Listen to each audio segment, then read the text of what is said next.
of Adam and Eve. We bid you welcome to this ordinary place at this ordinary time, when fantastic might be just on the other side of your sight, just out of reach. Tonight, we will tell you about something fantastic that happened all these many years ago in a faraway land called England.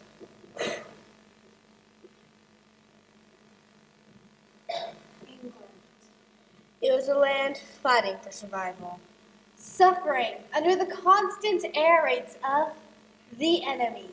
4 children were sent away from the fighting. Peter, Susan, Edmund, and Lucy to the country, to the mysterious old home of a mysterious old professor.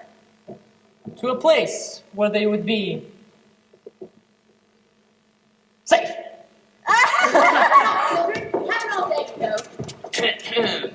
Yes, Professor. The Pevensies. Pevensey children, Professor Diggory Kirk. Children, welcome to my home. I trust that Mrs. McCready has given you all the instructions you need, shown you to your rooms. Yes, sir. That I have, Professor.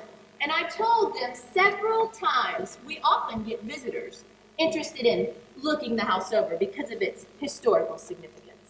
And further, I told them to keep out of my way when I'm giving a tour around the house. As if any of us want to listen to her go on and on about this silly old house. Excuse me, young man.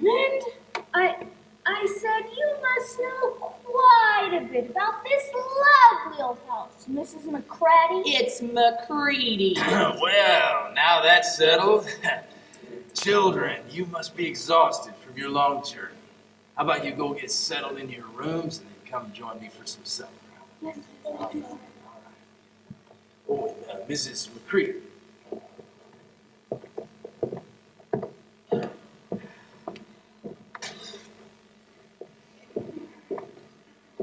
This place is going to be wonderful. I'm not so sure about Mrs. McCready, but that old chap will let us do anything. I think he's sweet. Oh, come on, don't go talking like that. Like what? Like trying to talk like Mother. I think he's sweet. Edmund, you always act grumpy when you're tired. Shouldn't you go and rest for a while? Who are you to tell me when to go rest? Go rest yourself. Shouldn't we all go rest? We are sure to get in trouble if we just stand around here talking. No, we won't. I tell you, this is the sort of house where no one's going to mind what we do.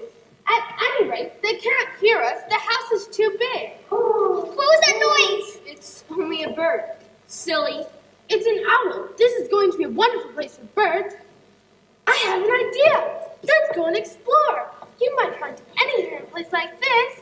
We can start outdoors. Did you see those mountains as we came in? And the woods? There could be stags. There'll be hawks. Badgers. Foxes. Rabbits. When did that storm come up? The rain is so thick, you can't even see the garden, let alone the mountains. Of course it would be raining. Ed, stop grumbling. 10 to 1 it'll clear up in an hour or so, and in the meantime we're pretty well off. There's a radio and lots of books. Not for me. I'm going to go and explore in the house. What do you say? What choice do we have? Let's start upstairs. That was how the adventures began. The house is enormous and filled with unexpected places. They found Spare bedrooms, a very long room filled with pictures. Where they also found this really amazing old suit of armor with a shield and a sword and this magnificent... Not that that matters to our story. Not that it does, but it was pretty neat.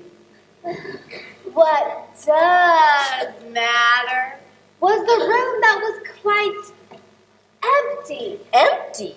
Except for one big wardrobe. One big wardrobe. Now that does matter. Hi, this room is empty. This is the first empty one we've come across. It's empty except for that old wardrobe. I want to look in there. Look if you want to, Lou. Pete, let's go back to the room with all the armor. There's an idea. This time I get to be the Black Knight. Hey, that's not fair. It was my idea. Boys. It's Such a lovely wardrobe. I wonder if it's locked. It opened. And look at all those fur coats. I love fur coats. There was nothing Lucy liked so much as the smell and feel of fur. She stepped into the wardrobe to get closer to the fur coats and enjoy the sensation of rubbing her face up against them. She left the door open, of course. Of course. Because she knew that it is very foolish to shut oneself into any wardrobe. She took a step further in, Then 2 and 3 steps. always expecting to feel woodwork against the tips of her fingers. But she couldn't feel it. She was no longer rubbing her face up against the soft fur, but against something hard and rough and even prickly.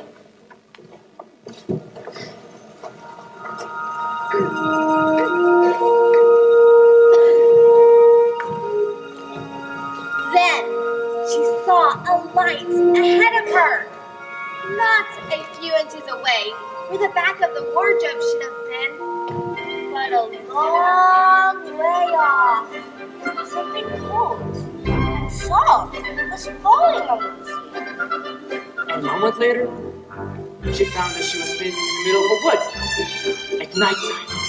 With snow underneath her feet and snowflakes falling through the air. How is this possible?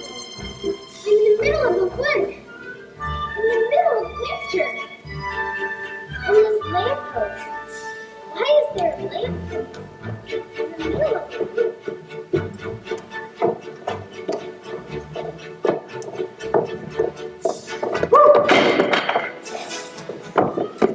Miss Rachel, please. Good evening. Good evening. Excuse me, I don't want to be too nosy, but would you, by chance, be a daughter of Eve? My name's Lucy. But you are, forgive me, you are what they call a girl. Of course I'm a girl. You are that human? Of course I'm human. Are you human? Heavens, no, I am a fawn. A fawn? I have never seen a son of Adam or a daughter of Eve before. I am delighted. That is to say, delighted. Simply delighted. Allow me to introduce myself. My name is Thomas. I'm very pleased to meet you, Mr. Thomas. May I ask you, oh Lucy, daughter of Eve, how you have come to Narnia? Narnia? What's that? This is the land of Narnia, where we are now. All that lies between the lamppost and the great castle of Capernaum on the eastern sea. And you have come from the wild woods of the west? I came in through the wardrobe in the spare room. If only I had worked hard at geography when I was a little fawn, I should no doubt know all about those strange countries. Oh, but they aren't countries at all. They're only back there. At least, I'm not sure. It is summer there. Well, it is winter in Narnia, and has been forever so long. And we shall both catch cold if we stand here talking in the snow. Daughter of Eve, from the far land of Spain, where eternal summer reigns around the bright city of Wardrobe. Would you care to come have tea with me? Oh, thank you very much, Mr. Thomas, but I really should be getting back. It's only just round the corner, and there will be a hot fire, and sardines, and toast, and cake. Well, it's very kind of you, but I won't be able to stay long. If you'll take my arm, daughter of Eve, I shall be able to hold the umbrella over both of us. That's the way. Now off we go.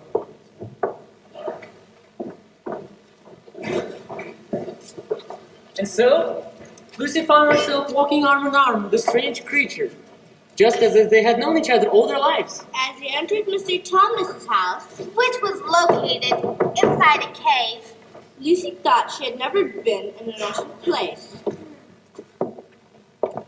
Well, it isn't much, but it is home. Nonsense, Mr. Thomas. I was just thinking that I've never been in a nicer place. Now let's have a seat, and we'll get the tea going. I keep the kettle on and 2 chairs ready at all times. One for me and one for a friend. Because you never know when someone might pop in. Now here is your tea. A lightly boiled egg, sardines on a toast with honey, and then a sugar-topped cake. Oh, thank you. I had no idea that anyone could live in a forest like this. Oh, is it dreary to you? Dreary, not at all. It's dreary to me. It's been such a long time. A long time since when? Since the days when we had midnight dance with the nymphs in the west, and the dryads who lived in the trees, or the hunting parties, after the white stag who would give you 3 wishes if you got him, or the wild red dogs far beneath the forest floor, who we would feast with and then go treasure seeking. It sounds delightful. Oh, the days of summer when the woods were green, and sometimes Bacchus himself would come to visit us, and then the streams would run with wine instead of water, and the whole forest would give itself up to jollification for weeks on end. There was a tune we used to play. What was that tune?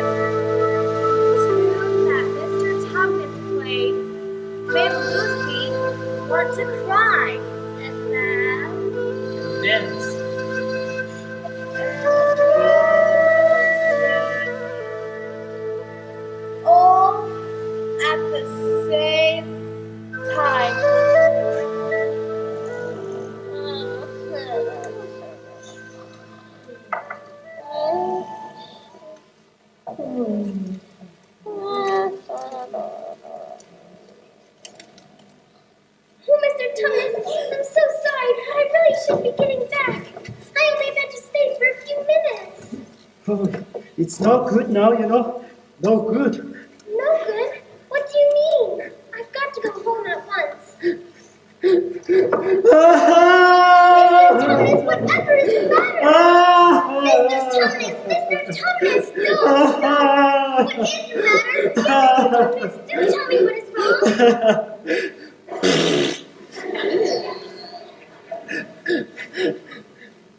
Mr. Thomas, stop it at once! You ought to be ashamed of yourself! A great big ball like you! What on earth are you crying about? Oh, I'm crying because I'm such a bad fawn. Oh, I don't think you're a bad fawn at all! I think you're a very good fawn! You're the nicest fawn I've ever met! Oh, you wouldn't say that if you knew. No, I'm a bad fawn. I don't suppose there ever was a worse fawn since the beginning of the world. But what have you done? Taken service under the White Witch? That's what I have done. I'm in the bed of the White Witch. White Witch? Who's she? Why, it is she that has got all money under her thumb. It is she that makes it always winter, and never Christmas. Think of that. Oh, awful. But what does she pay you for? That's the worst of it. I'm a kidnapper for her. That's what I am. Look at me, daughter of Eve. Would you believe that I'm the sort of fawn to meet an innocent child in the wood? One that has never done me any harm, and pretend to be friendly with it, and invite it home to my cave, all for the sake of letting it asleep and then handing it over to the White Witch? No, I'm sure you wouldn't do anything of the sort. But I have. Well, that was pretty bad, but you are so sorry for it that I'm sure you will never do it again. Dorothy, don't you understand? I'm doing it now, this very moment. What do you mean? You are the child. I had orders from the White Witch that if ever I saw a sandman or Dodo weave in the wood, I was to catch them and hand them over to her. You are the first I ever met, and I have pretended to be a friend, and asked you to tea. And all the time I have been meaning to wait till you were asleep and then go to tell her. But you won't, Mr. Tumnus. You won't, will you? You mustn't. And if I don't, she's sure to find out. She'll have my tail cut off, and my horn sewn off, and my beards pulled out. And if she's extra special angry, she will wave her wand over me and turn me to stone from head to toe. Oh, I'm very sorry, Mr. Tumnus, but please let me go home. Of course I will. I've got to. I see that now. I hadn't known what humans were like before I met you. I can't give you up to the White Witch now that I know you. But we must be off at once. I'll see you back to the lamppost. I suppose you can't find your way from there back to spare room and wardrobe? I'm sure I Then we must go quietly as we can. The whole wood is full of her spice. Even some of the trees are on her side. Quickly now.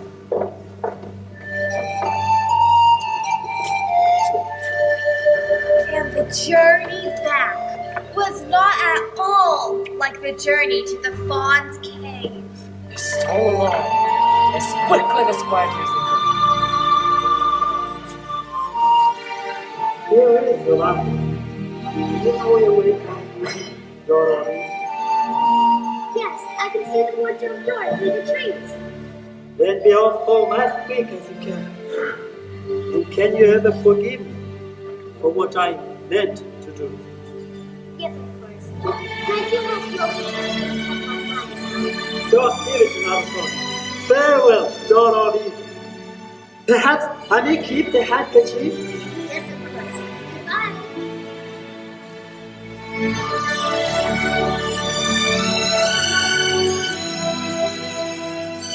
Lucy ran through the wood as fast as her legs would carry her. And bristly, instead of rough branches, she felt fur coats. And just like that, she was back in the same empty room where the whole adventure had started.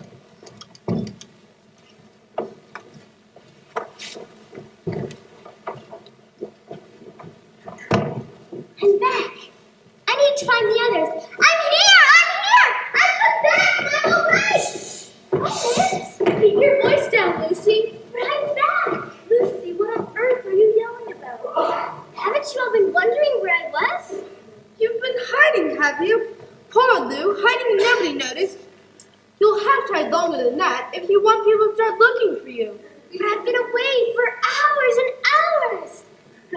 Batty, she's gone batty. What do you mean, Lou? What I said.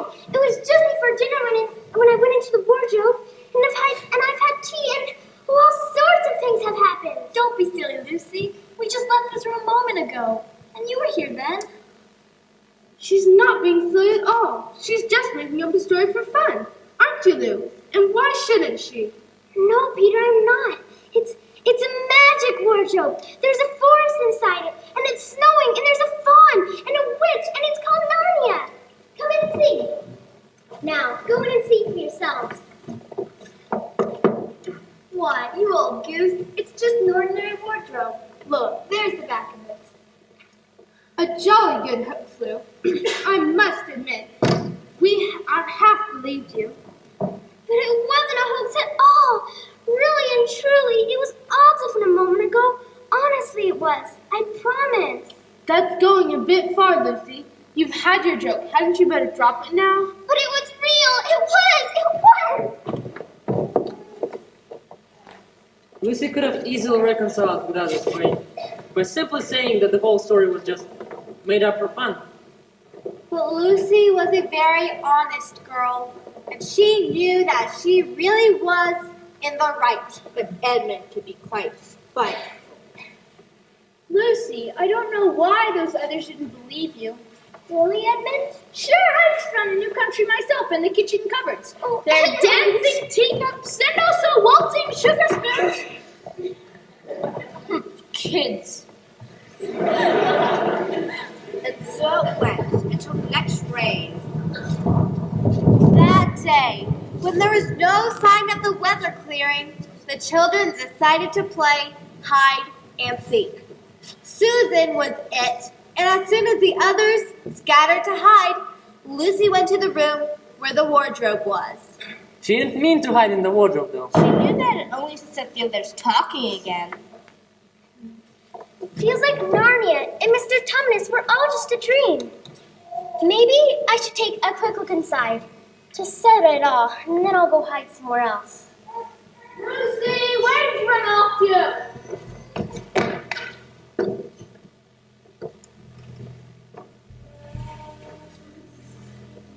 Lucy!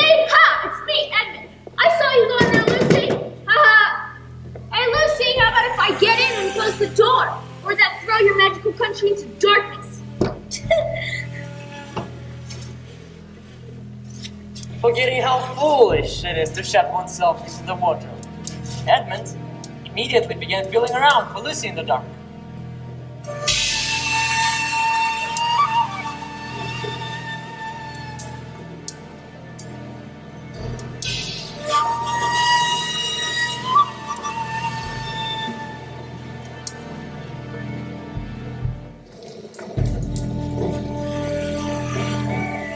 Lucy?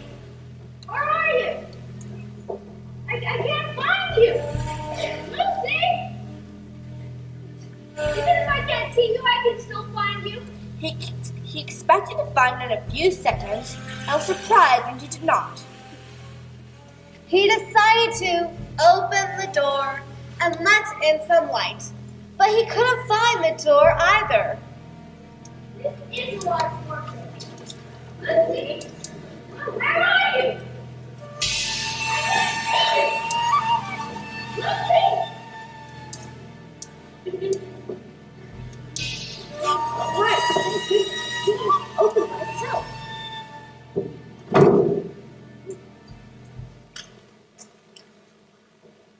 What? This isn't the room. It's a wood. I'm in a wood? This is remarkable. Lucy, I'm here too. I'm in your country. She's angry about the things I've been saying lately. Lucy, I'm sorry I didn't believe you. I can see her right now, all along. Come on out, Lucy. Just like a girl, sulking somewhere and won't accept an apology.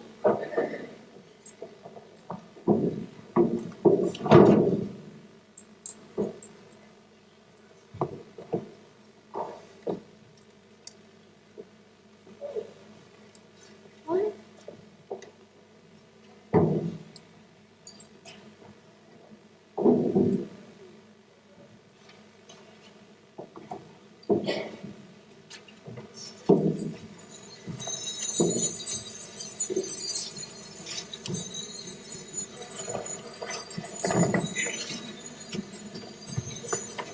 Stop! Oh, George! Help me! Help me!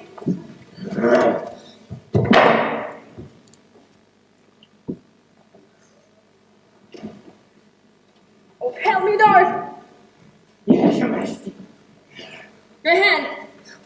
I'm sorry, Your Majesty.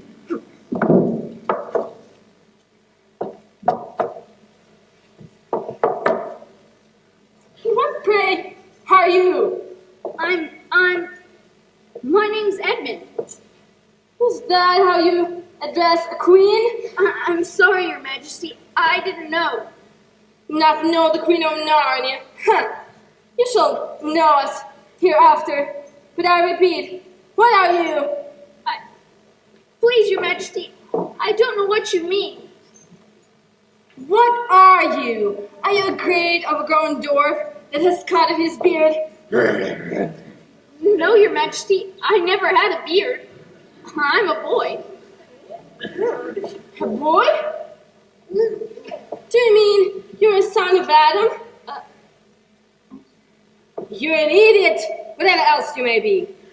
But answer me once and for all. I shall lose my patience. Are you human? Yes, Your Majesty. And how, pray, did you come to enter my dominions? Please, Your Majesty, I came through the wardrobe. A wardrobe? What do you mean? I just opened the door and found myself here, Your Majesty. A door from the world of men.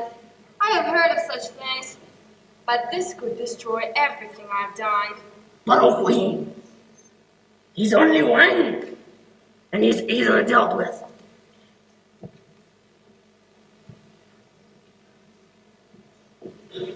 You poor child. Come and sit with me here in the sleigh, and I would put my mantle around you and we will talk.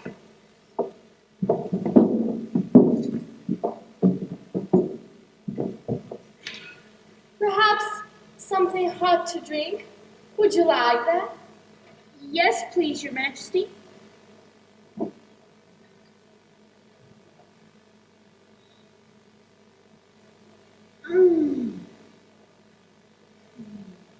It is boring to drink without eating. What would you like best to eat? Anything in the world. Anything? Anything. Turkish delight, please, Your Majesty.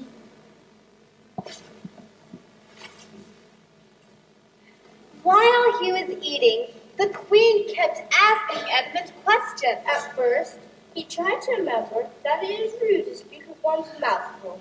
But soon, he forgot all about this and was only thinking about how much Turkish delight he could stuff into his mouth at once.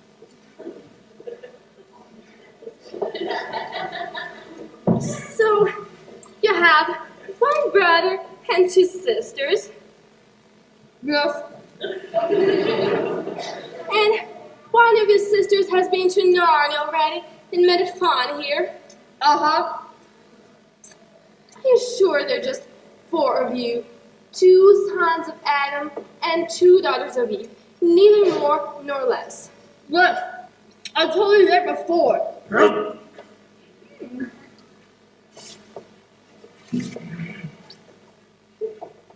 As Edmund looked into the empty box, he wished that the queen would ask him if he wanted more. The queen quite well knew what Edmund was thinking, for she knew, though Edmund did not, that this was an enchanted Turkish delight, and whoever tasted it once will want more and more and more, no matter what.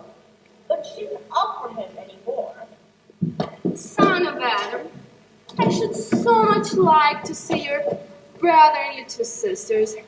Would you bring them to see me? I'll try. Because if you did come again, bringing them with you, of course, I would be able to give you some more Turkish delight. I can't do it now. The magic will only work once. But while you are in my house, it would be another matter. But why can't we go to your house now? Oh, it is a lovely place, my house. There are whole rooms full of Turkish delight. And what's more, I have no children of my own. I want a nice boy whom I could bring up as prince, and he could be king of Narnia when I'm gone. And he could eat Turkish delight all day long. And you're the cleverest and the handsomest young man I've ever met. I think I would like to make you a prince someday when you bring the others to visit me. But why not now? But if I took you there now, I shouldn't see your brother and your 2 sisters. You are to be a prince and later a king. But you should have courtiers and nobles. I will make your brother a duke, and your sisters duchesses. Oh, but there's nothing special about them. And anyway, I can always bring them later. But once you're in my house, you might forget all about them. No, you must go back to your own country now, and come to me another day with them. But I don't even know the way back to my own country. That's easy! Just go back the way you came. Past the lamppost, right? Now look this way. Can you see those two little hills rising above the trees? I think I can. Well, my house is between those two hills. So next time you're here, you should only find the lamppost, look for these two hills, and walk through the wood until you reach my house. Lamppost, wood, hills, house. Can you repeat that? Lamppost, wood, hills, house. Can you remember that? Yes, Your Majesty. And remember, you must bring the others. I might have to be angry if you come along. I'll do my best. Now get out! Oh, and by the way, let's make this little conversation a secret between you and me. Let's make it a surprise for them. If one of your sisters has been to Narnia already and met a fawn here, she might have heard strange stories about me. Nasty stories, which might make her afraid to come to me. These fawns will say anything, and now... Please, could I just have a little bit more Turkish delight to eat on the way home?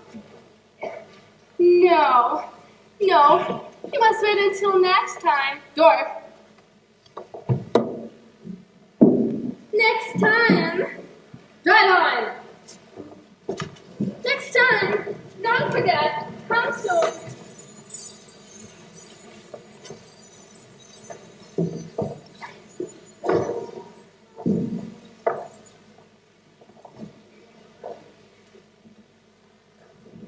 That was the best Turkish delight I'd ever had. Wait, what was that? Lamppost, wood, hills, house. Lamppost, wood. Edmund, you've got it too! All right, I see you were right. And it's a magic wardrobe after all. I'll say I'm sorry if you like. But where on earth have you been? I've been looking everywhere for you. If I had known you had gotten, I'd have waited for you. I've been having lunch with dear Mr. Tumnus the fawn, and the witch has done nothing to him for letting me go. So he thinks she can't have found out, and everything's going to be all right after all. What's all this stuff about a witch? She's a perfectly horrible person. She calls herself the Queen of Narnia, although she has no right to be queen at all. She can turn people into stone and do all kinds of horrible things. She's done magic so that it is always winter in Narnia. Always winter and never Christmas. She drives about in a sledge drawn by reindeer with a wand in her hand and a crown on her head. Who told you all this stuff about a witch? Mr. Tumnus the fawn. Well, you can't always believe what fawns say. Who said so? Everyone knows it. Ask anyone you like. But I'm freezing here in the snow. Let's go home. Yes, let's. Oh, Edmund, I am glad you got in too. The others will have to believe in Narnia now that both of us got in. What fun it will be!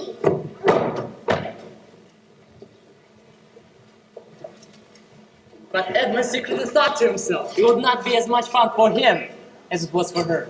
He'd have to admit that Lucy was right before the others. And he was sure that the others would be on the side of Lucy and the fawn. And he was already more than half on the side of a witch.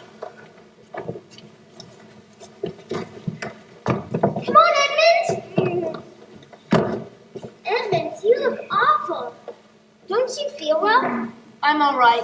Oh, what fun it will be now that we are all in it together. What wonderful adventures we shall have. Peter! Susan! Edmund, help me. Peter! Susan! It's all true. Edmund has seen it too. There is a country you can get to through the wardrobe. Edmund and I both got in. We met one another there, in the wood. Go on, Edmund. Tell them about it. What's all this about, Ed? And now, we come to one of the nastiest things in this story. With Peter certainly asking the question, Edmund decided all at once to do the meanest, cruelest. Most spiteful thing you could think of. Tell us, Ed. Oh, yes. Lucy and I have been playing, pretending that her little story about a country in the wardrobe is true. Just for fun, of course. There's nothing there, really. Edmund, oh, Edmund! There she goes again. What's the matter with her? That's the worst of these young kids these days. They always... Shut up, Edmund! You've been acting terrible to Lucy ever since you started this nonsense about the wardrobe. And now you go playing games with her about it and setting her off again? But it's all nonsense. Of course it is. That's just the point. Before we left home, Lucy was perfectly all right. But since you've been down here, she's either going strange in the head or else turning into a frightful liar.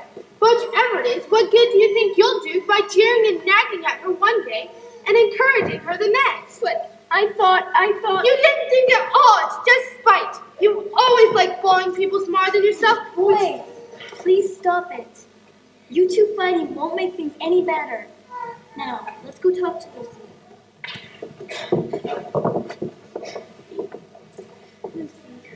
I don't care what you say. I don't care what you think. You can tell the professor, you can write to Mother, you can do anything you like.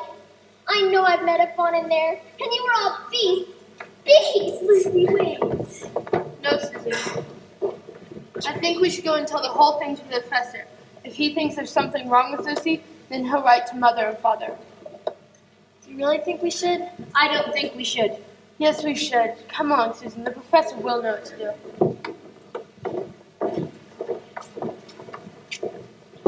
We interrupt this broadcast to bring you this latest emergency news bulletin. Airplanes have been spotted crossing the channel from France. It appears to be enemy aircraft and the probable destination the City of London. All residents of the City of London are strongly encouraged to seek shelter in an emergency shelter location. Reports have it that Prime Minister Churchill has been taken to an undisclosed location where he shall be safe and where he shall direct defense of the City of London. Again, we suggest that all people go toward this. Come in, please.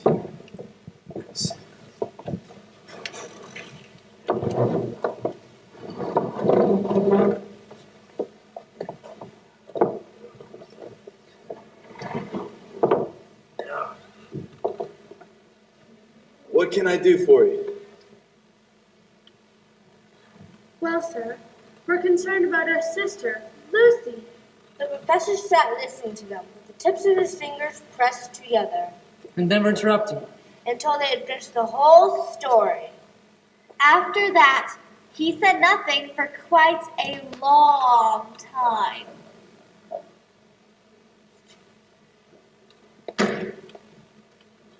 How do you know that your sister's story is not true? Oh, but Edmund said they had only been pretending. There's a point worth consideration. Very careful consideration indeed. For instance, please forgive me for asking this question, but does your experience cause you to regard your brother or your sister as the more reliable? I mean, which is the more truthful? That's the funny thing about it, sir. Up till now, I'd have said Lucy every time. And what would you say, my dear? Well, in general, I'd say the same as Peter. But this couldn't be true. All this about a wood and a fawn. Well, now, that is more than I know, but a charge of lying against someone whom you've always found to be truthful is a very serious thing. Very serious thing indeed. We were afraid it might not even be lying. We thought there might be something wrong with Lucy. Madness, you mean? You can make up your minds easily about that. One has only to look at her and talk to her to see that she is not mad. No. But then, Logic. Why don't they teach logic in these schools?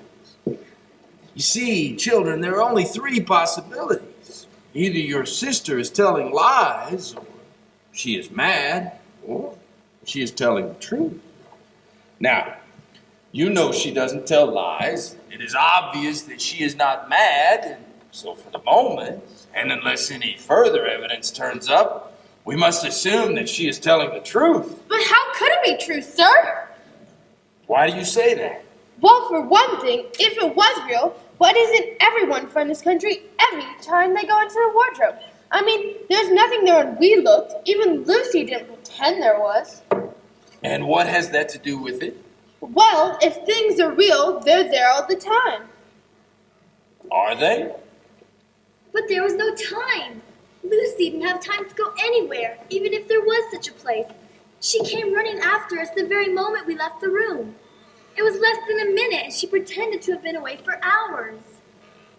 Don't you see, children, that is the very thing that makes your sister's story so likely to be true?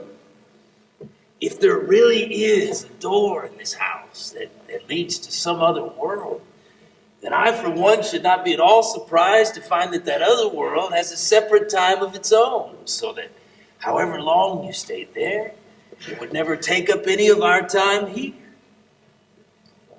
At the same time, I don't think many children your sister's age would admit that idea for themselves. No, if she had been pretending, she would have stayed hidden for a reasonable time before coming out and telling her story. Do you mean, sir, that there could be other worlds all over the place just around the corner, like that? Nothing is more probable. I wonder what they do teach them in the school. But what are we to do? Well, my dear young lady, there is one idea which no one has yet suggested, which I think would be well worth considering. What's that? We might all try minding our own business. After this, things were a great deal better for Lucy. Peter saw to it that Edwin stopped teasing her. And neither she nor anyone else felt inclined to talk about the wardrobe at all. It looked as all their adventures were coming to an end. But that was not to be. It came to pass that a group of visitors were taking a tour of the house. Please, friends, allow me to show you this other lovely historic room. I'm sorry, excuse me, wrong room. Quickly, yes.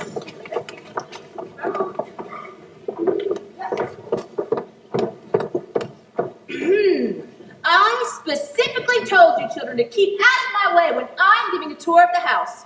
The professor will hear about this. Leave this room immediately.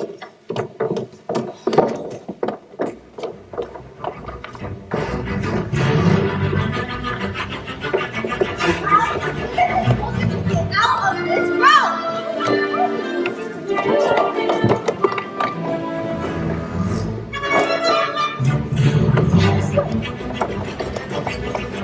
I told you to keep out of my way.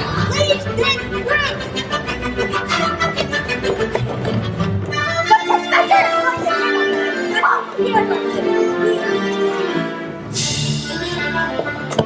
Leave this room immediately!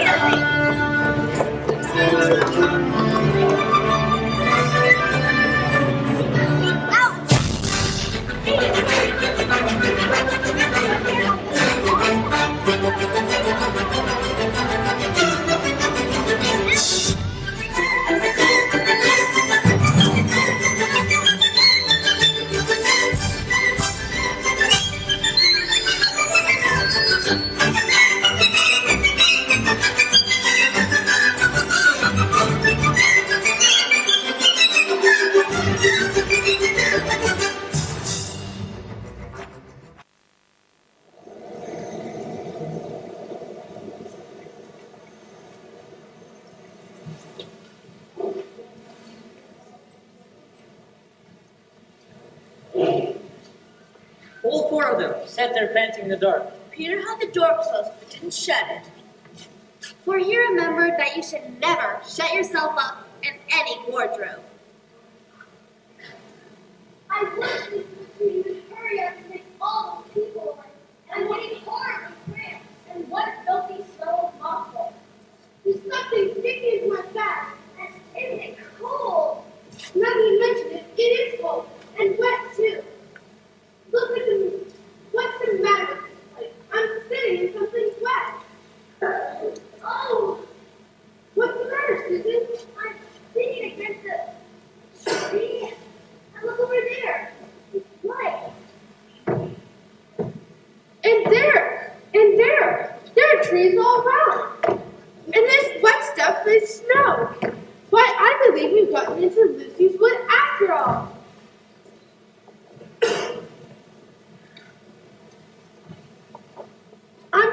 not believe you, Lucy. Will you forgive me?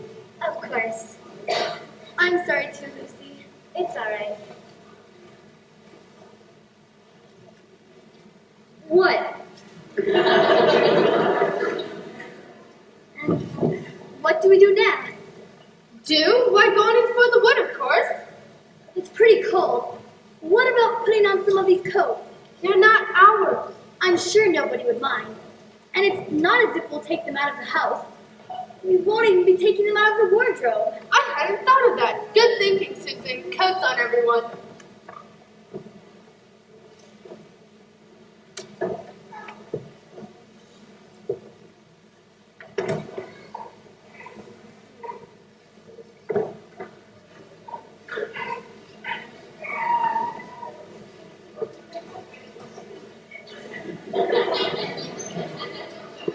Which way should we go? Shouldn't we aim for the lamppost? What did you say? I said, We heard what you said, Edmund. So you were here that time Lucy said she met you in here. And you made out like she was telling lies? Of all the poisonous little beasts. where should we go anyways? I think Lucy ought to be the leader. Goodness knows she deserves it. Where will you take us, Lou? What about going to see Mr. Tumnus? He's the nice fawn I told you about. Look, he sounds wonderful. Come on, this way.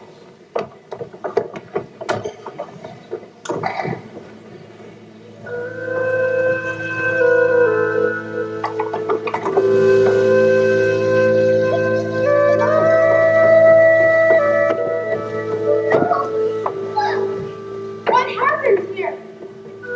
It's as if someone ransacked it. This is a pretty good washout.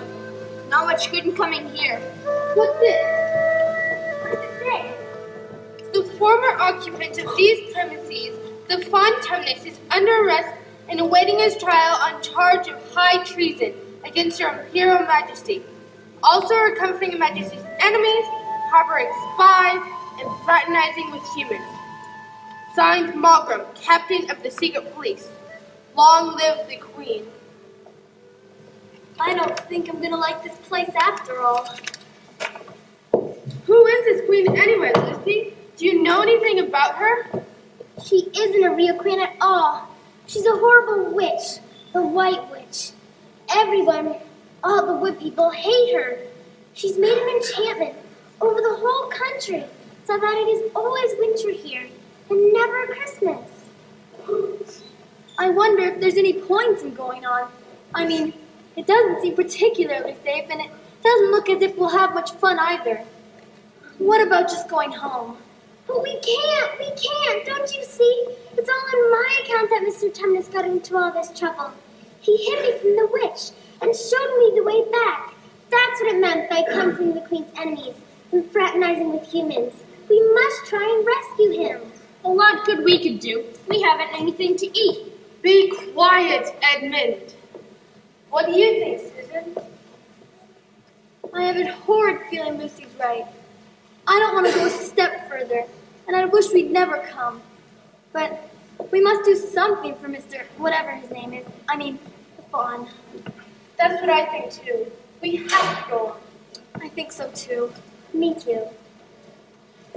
If only we knew where they were keeping the poor chap.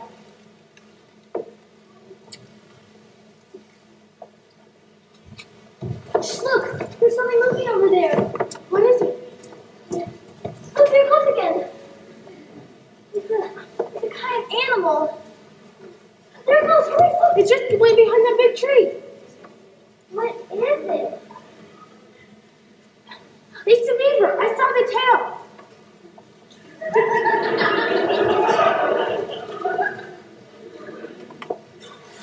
It wants us to go to it. And warning us not to make any noise. The question is, are we to go to it or not? What do you think, Lucy?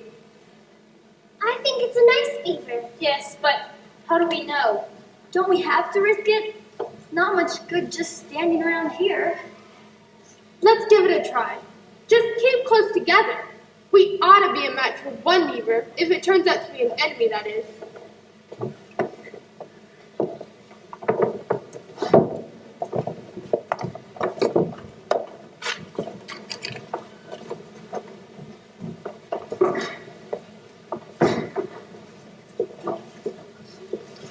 Feathering, come, Feathering! We are not safe in the open. Are you the sons of Adam and daughters of Eve? We're some of them. Shh, not so loud. We are not safe even here. Who are you afraid of? There's no one here but ourselves. No, there are the trees. They're always listening. Most of them are on our side. But there are the trees that would betray us to her. You know who I mean?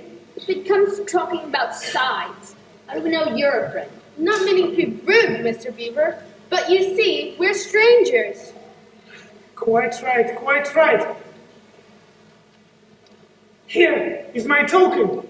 My handkerchief, the one I gave to poor Mr. Thomas. Quite right, poor fellow. He got wind of the arrest before it actually happened. They handed this over to me.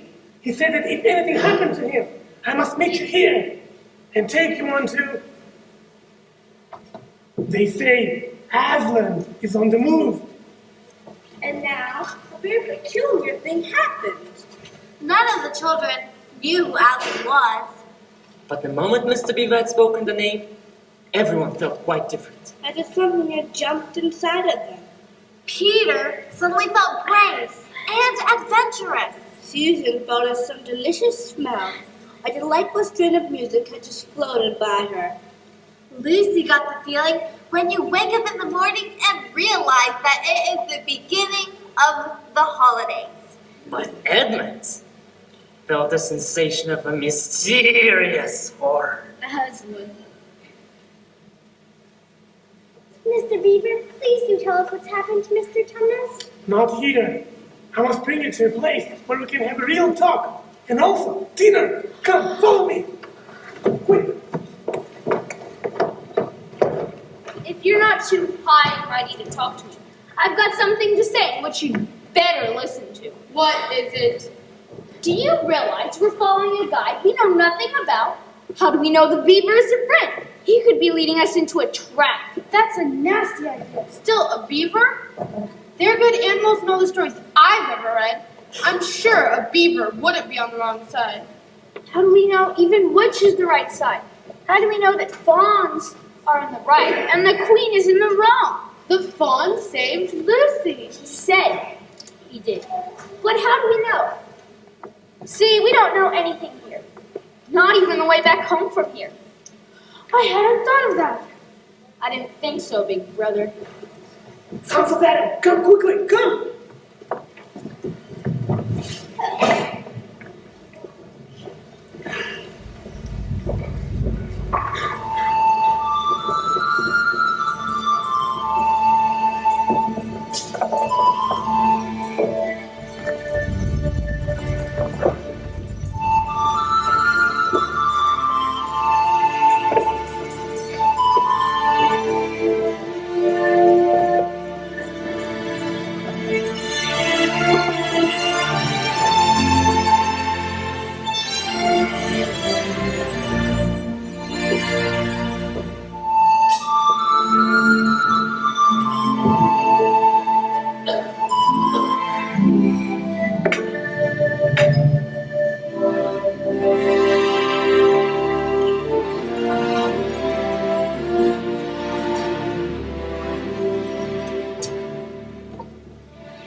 Here we are, friends.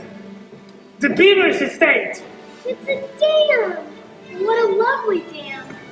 Mr. Beaver, did you make it? Oh, merely a trifle, merely a trifle. And it really isn't finished. But we are here, and I imagine that Mrs. Beaver is expecting us. So follow me, but be careful on the eyes, and don't slip.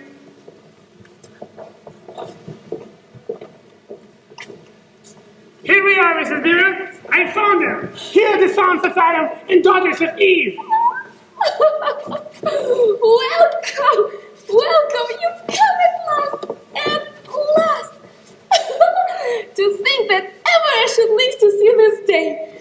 We have a fire going, there's a bowling, and the kettle is hot. And I didn't say, Mr. Beaver, you'll get us some fish. That I will. You son of Adam, come with me. And you children, sit down and rest your feet. Oh, we'd much rather help you. Is that so? How delightful you are. Well then, why don't you pour the tea, and you set the table, and you hang up this coat. We'll have things ready in no time.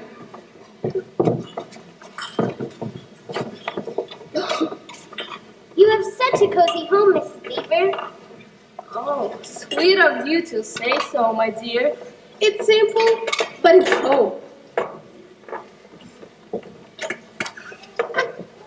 Here we go, dear. Fresh out of the river. Quick as usual, Mr. Beaver. Go ahead and put it on the pan. Yeah? It's hot. You can think how good new codfish smelled when they were frying.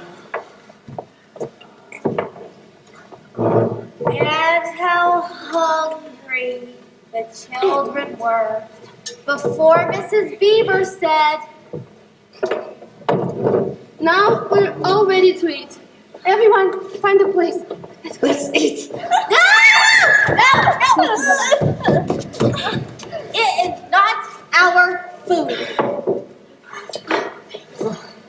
There was a jug of creamy milk and a great big lump of yellow butter, which everyone took as much as he or she wanted. And the children thought And we agree with them. that there's nothing to beat. Good freshwater fish, when you eat it, when it has been alive half an hour ago and came out of the frying pan half a minute ago. Oh. And they ate, and they ate, until they thought that their stomachs would burst.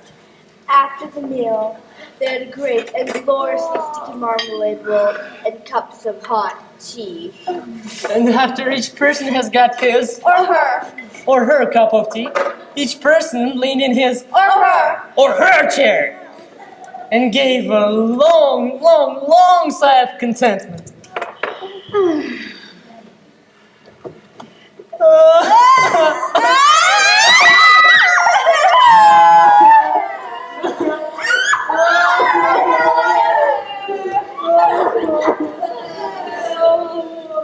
Do you hear something? It's just the wind, dear. Now we can get to business. It's snowing again, and it's all the better, because we won't have any visitors. And if anyone should have been trying to follow you, he won't find any track. Mr. Beaver, please do tell us what's happened to Mr. Tumnus. Mr. Tumnus, oh, that's bad. That's very, very bad business. There is no doubt he was taken off by the police. I got that from the bird. I saw it done. Where has he been taken to? Well, they were heading northward when they were last seen. And we all know what that means. No, we don't. I'm afraid it means they were taking him to her house. Well, what will they do to him, Mr. Beaver? Well, you can't exactly say for sure, but there's not many taken in there that ever comes out again. Statues, all full of statues, in the courtyard and up the stairs and in the hall. People sisters turned into stone. But can't we? We must do something to save him. It's too dreadful, and it's all on my account. I don't doubt you'd save him if you could, dearie. But you have no chance of getting into her house against her will and ever coming out alive. No chance. Couldn't we have some strategy? Couldn't we dress up as something or pretend to be, beggars or anything, or watch till she's gone out, or, hang it all, there must be some way. I'm telling you, no. The fawn saved my sister at his own risk, Mr. Beaver. We can't just leave him to have that done to him. There's no good trying, son of Adam. no good your train, of all people. But now that Aslan is on the move. Who is Aslan? Aslan? Why? Don't you know? He's the king. He's the lord of the whole wood. But not often here, you understand? Never in my time or my father's time. But the word has reached us that he has come. He's in Narnia at this moment. He'll settle the White Queen, all right? It is he, not you, who will save poor Mr. Thomas. But won't she turn him into stone too? Lord, what have you thought of, Adam? What a simple thing to say. Turn him to stone? If she can possibly stand on her 2 feet and look him in the face, that would be the most she can do. And more than I expect of her. No! He'll put all to rights, as it says in an old song in those parts. Mrs. Beaver, please. Would you please, Mrs. Beaver, please.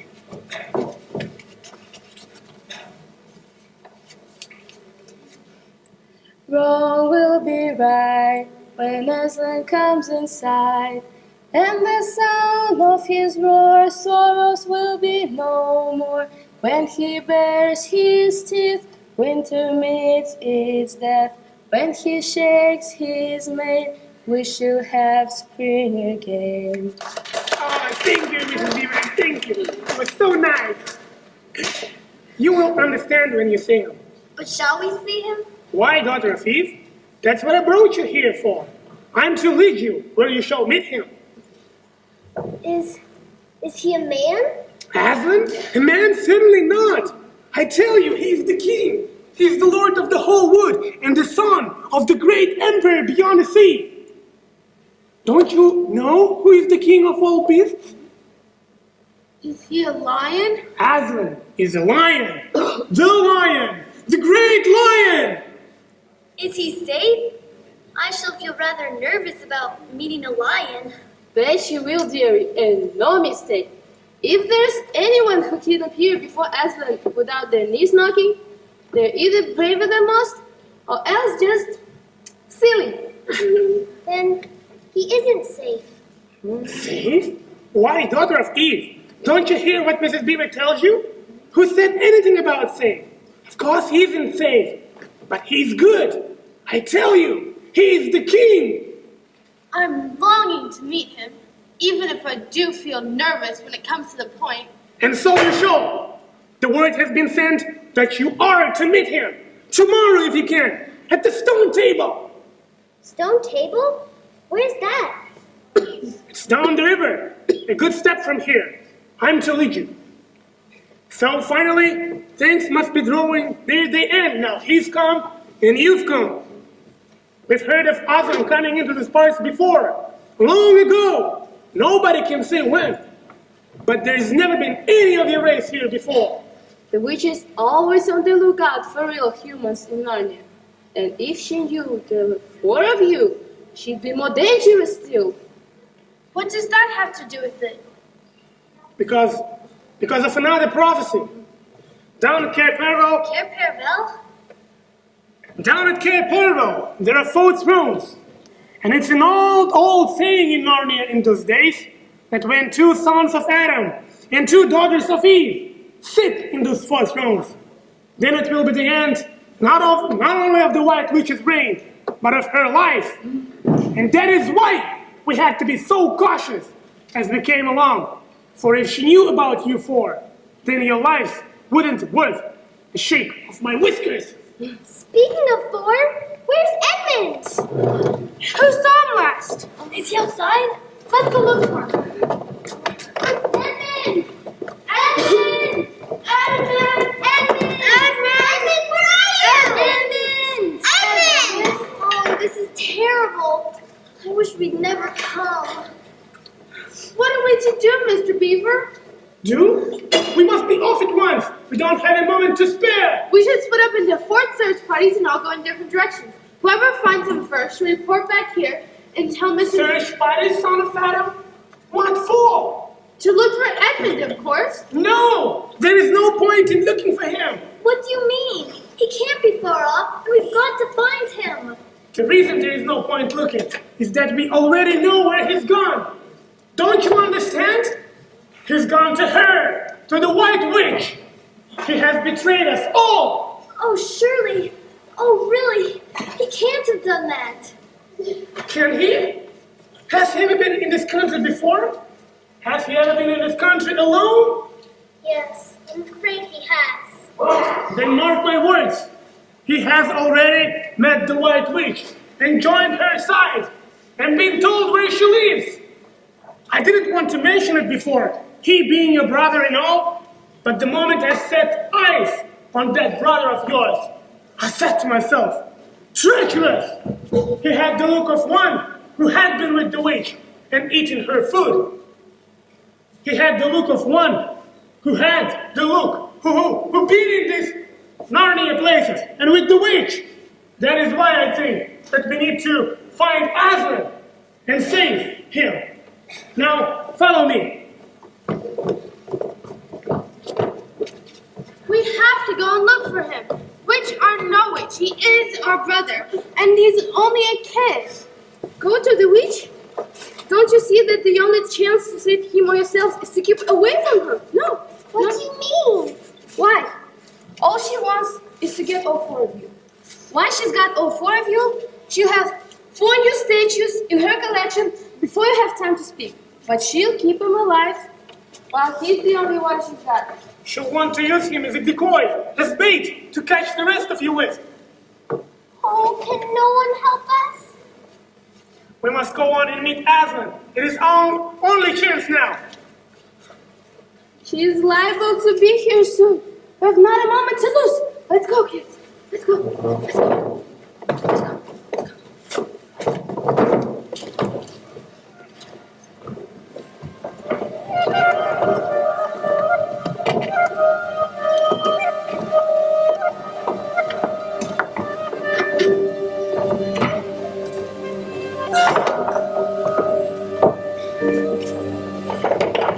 And now, of course, you want to know what happened to Edmund? He had eaten his share of the dinner, but he hadn't really enjoyed it because all the time he had been thinking about Turkish delights. And there's nothing more that spoils the taste of good normal food than the thought of bad magic food.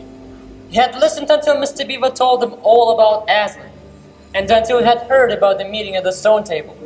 Then he had quietly edged himself out of the house. Now you mustn't think that even now Edward was so bad and actually wanted to see his brothers and sisters turn to stone, He did want Turkish delight and to be a prince. and later a king. But he managed to believe, or pretended to believe, that the witch would do anything very bad to them.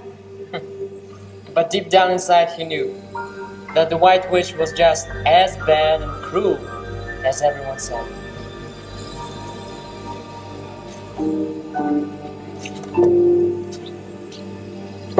When I'm king, I'll make you face upon your feet.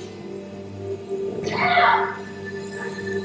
The first thing I'll do is make Mr. Balls in this country.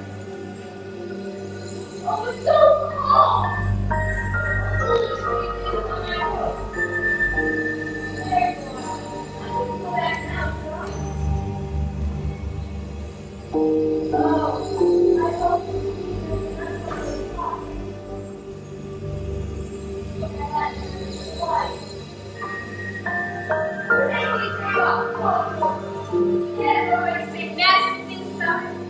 Jolly nice to me. Anyway, she's better than that awful Aslan. It smells so cruel.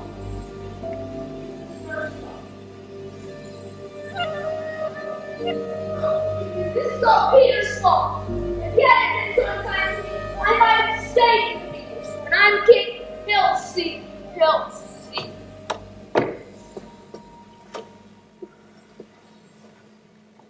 Is this the Queen's house? It's not exactly what I expected. It's so dark and so quiet. I wonder if anybody's here. What's that? A lion? Why is it standing so still?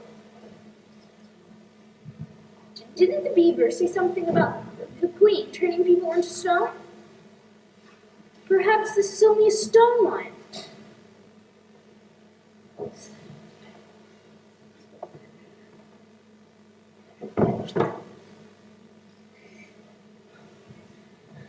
Probably this is the great lion Aslan they were all talking about.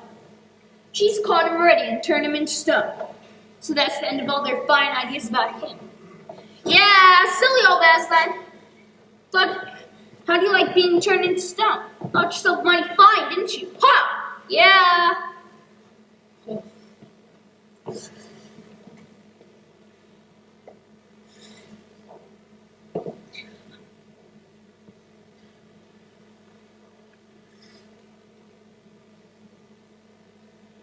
A wolf! Oh, it's all right.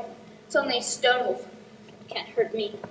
Slow stone wolf. Who's there? Who's there?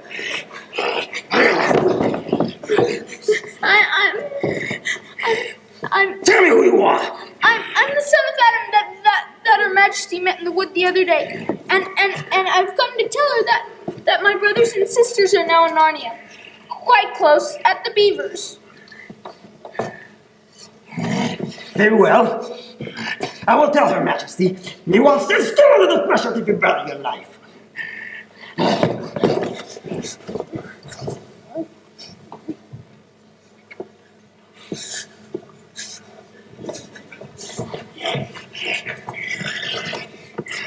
Step forward. Step forward, fortunate favorite of the queen. Oh, it's not so fortunate, huh? I've come, Your Majesty. So I see. But where are the others? They're not here yet. What? How dare you? Did I not tell you to bring the others with you? Please, Your Majesty, I've done the best I can. I've brought them quite close. They're just up the river, at the beavers. Is this all your news? No, Your Majesty. We have to hurry, because the beavers are going to take them to a place called the Stone Table, where they are to meet a lion called Aslan. Aslan! Is this true? If I find you have lied to me. Please, Your Majesty, I'm only repeating what they said. Markham, have the sledge made ready and tell them to use harness without bells. Hurry! Yes, dare you? Cannot be here. Cannot be here. Please, Your Majesty, can I just have a little bit of tricks to like you? Silence, fool! And yet it will not do to have the bread fading on the way. Dwarf! Bring human creature food and drink. Yes.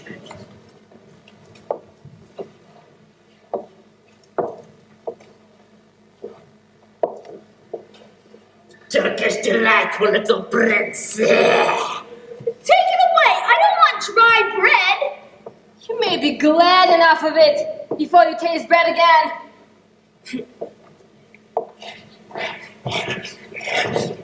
The sledge is ready, Your Majesty.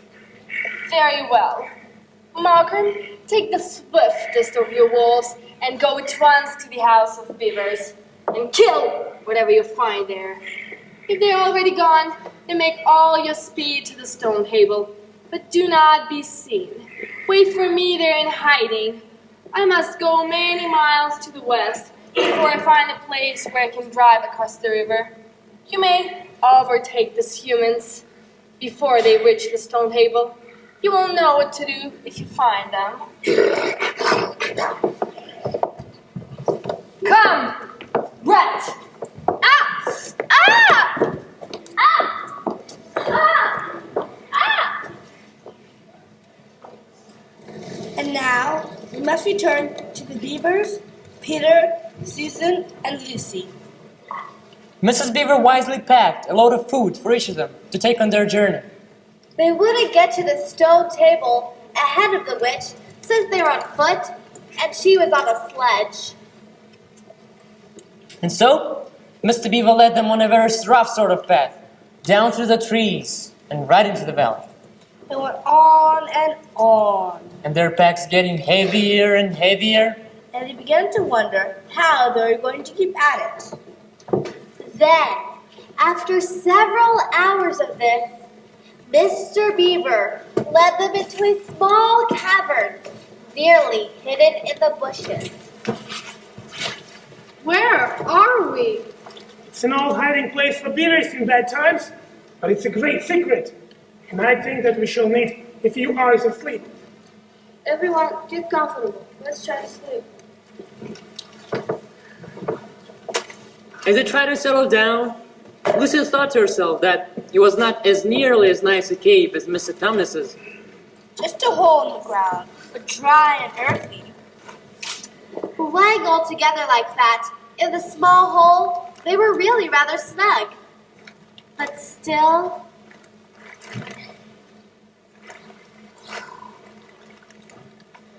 Susan?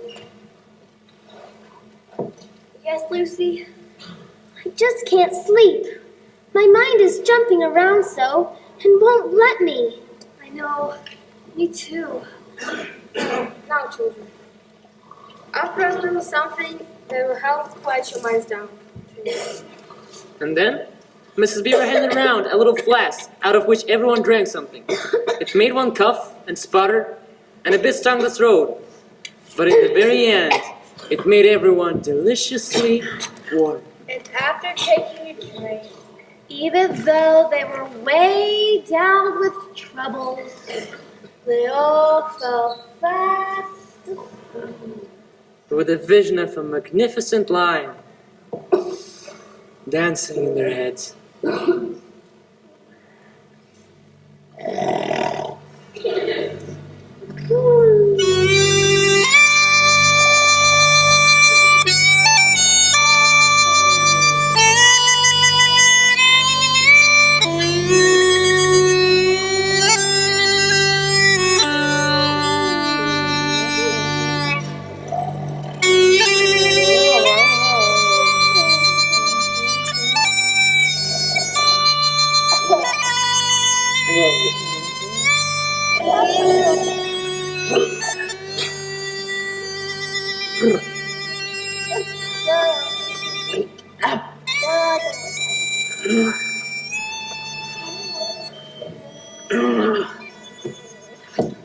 The next morning, Lucy was the first one to wake up.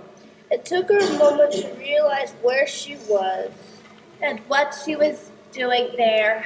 It seems as though I just closed my eyes, and suddenly it's morning.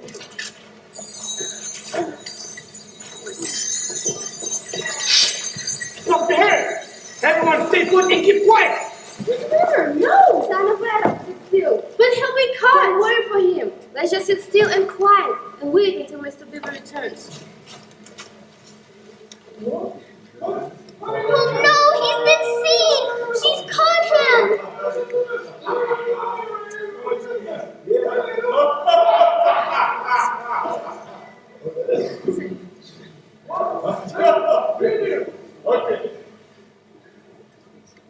It's all right, Mrs. Beaver. Come on! Come on, sons of Adam and daughters of Eve. This is a nasty note for the witch. It looks as if her power is already crumbling. Oh, what do you mean, Mr. Beaver? Why? Didn't I tell you? She'd made it always winter and never Christmas. But now, look who's come. I'm coming, lads! She kept me out for a long time, but I'm in Narnia now. Merry Christmas, children of Adam and Eve. Merry Christmas, Mr. and Mrs. Beaver. Aslan is on the move. The witch's magic is weakened. It's time for your presents. Mrs. Beaver, first of all, for you, I have a new and better sewing machine. But it's pretty heavy. I'll tell you what, I'll drop it in at your house when I go by there. Oh, if you please, sir. It's all locked up. It's locked up. Locks and bolts mean nothing to me. And Mr. Beaver, when you get home, you will find that your dam is finished. Finished. And mended. And all the leaks stopped. Oh, thank you, Father Christmas. Thank you very much. You're welcome. Peter, Adam's son. You have a present for me? Why, yes, of course. But they're tools, not toys.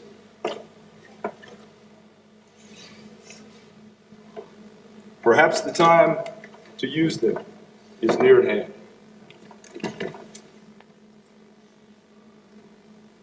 Bear them well. Susan, Eve's daughter. This bow is for you to defend yourself only in time of great need. For I do not intend you to be in the battle. It does not easily miss. And when you put this horn to your lips and blow it, wherever you are, I believe help of some kind will come to you. Thank you. Lucy, Eve's daughter. In this bottle is a cordial made of the juice of one of the fire flowers that grow in the mountains of the sun. If you or any of your friends are injured, a few drops of this will restore them. And this dagger is for you to defend yourself, but only in great need, for you also are not to be in the battle. Why, sir? I think, well, I don't know, but I think I could be brave enough. I'm sure you can. That is not the question. But battles do get ugly when women fight. And now for the moment. I have something for you all. Merry Christmas. Thank you, Father Christmas. And long Thank you live so the true much. king of Narnia. Long live. Now I have much work to do. I must be off. Merry Christmas.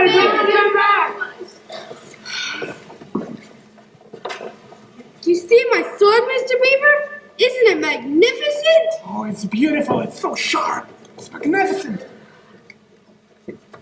Now then, Dunstan bid till the tea's got cold, just like man's. Help me with the tray, and we'll have breakfast. Let's go.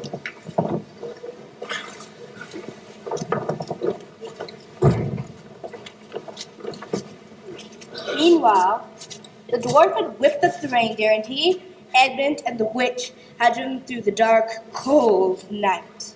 This was a terrible journey for Edmund. He was so tired and wet to the bone.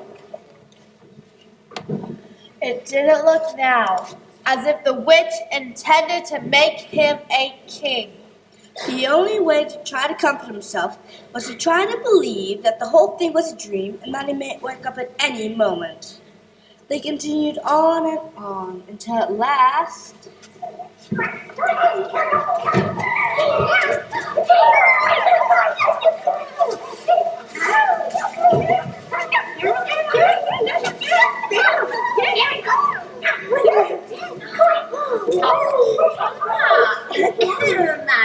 I say, given that we haven't feasted like this before, I believe it is appropriate to give a toast to he who is finally back in Narnia. Good idea.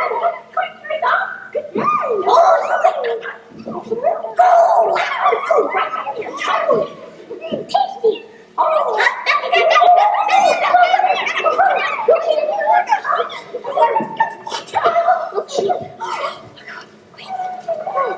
What happened here? Stop! Dwarf?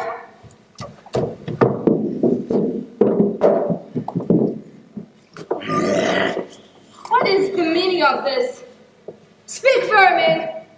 Or do you want my dwarf to punch your tongue with his axe? What is the meaning of all this gluttony, this waste, this self-indulgence? Where did you get all these things? Please, your majesty, we were given them And if we might make so bold as to drink to your majesty's good health. Who gave them to you? Your Majesty, you would like to offer these as a tribute to your kind and benevolent rulership. I asked a question. Who gave these things to you? Father Christmas! He has not been here! He cannot have been here! How dare you! But no. So you have been lying, and you shall even now be forgiven. But he has! He has! Oh, you will pay for this! Dwarf, give me my wand! Oh no, don't! Please don't! No! Did you have to turn them into stone? They weren't doing anything wrong. And we having a party. Silence, fool! And let that teach you to ask favor for spies and traitors. Dwarf, drive on!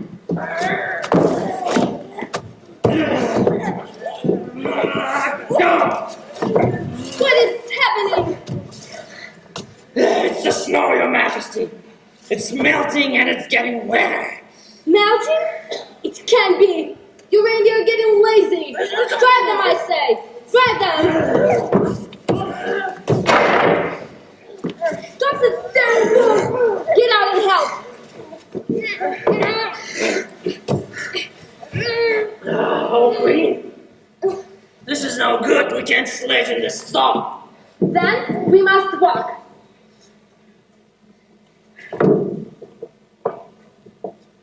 But, oh, Queen, we shall never overtake them walking. Not with the start they've got. Are you my counselor or my slave? Do as you're told. Cut the harvest of reindeer. They will find their own way home.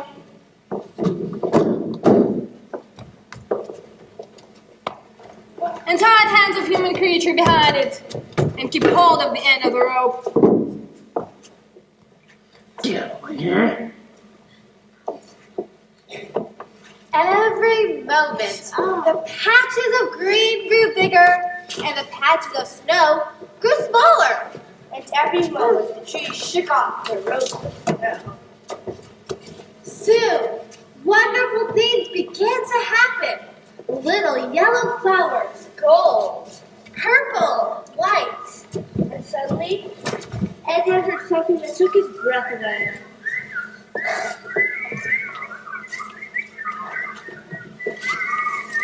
What is taking so long?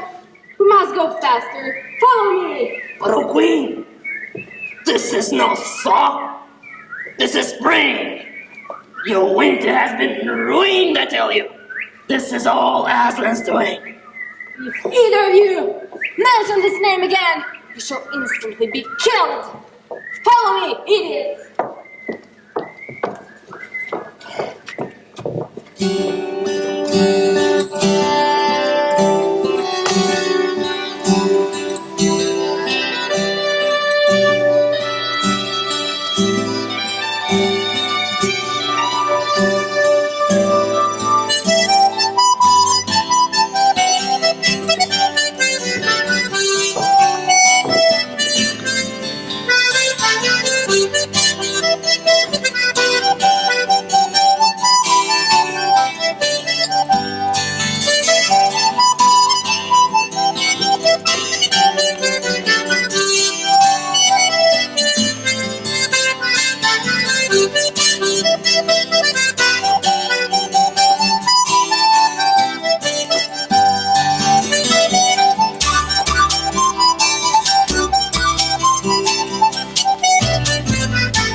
Hour after hour in what seems a delicious dream.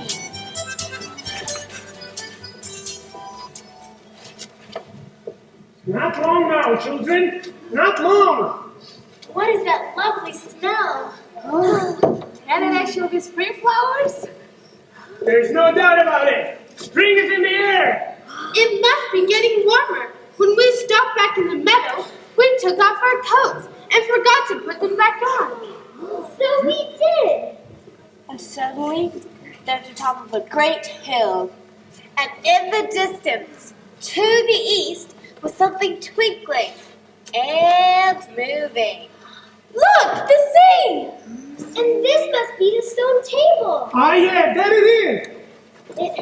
It looks so old. Listen, do you hear something? Look!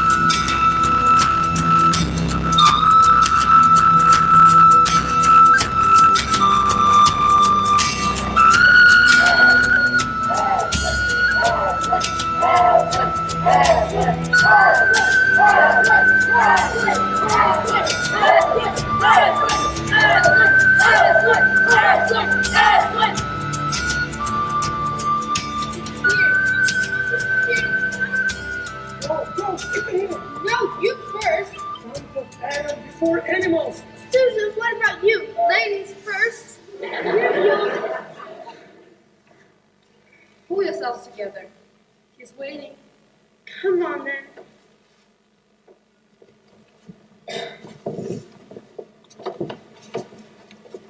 Aslan, we are come. Welcome, Peter, son of Adam. Welcome, Susan and Lucy, daughters of Eve. Welcome, he, beaver, and she, beaver. But where is the other son of Adam? He has tried to betray us and join the White Witch, Aslan. That was partly my fault. I was angry with him, and I think that helped him to go wrong. Please, Aslan, can anything be done to save Edmund? All shall be done, but it may be harder than you think. Meanwhile, let the feast of celebration be prepared in the pavilion. You will find food and drink in abundance there. Peter and I will join you momentarily. This way.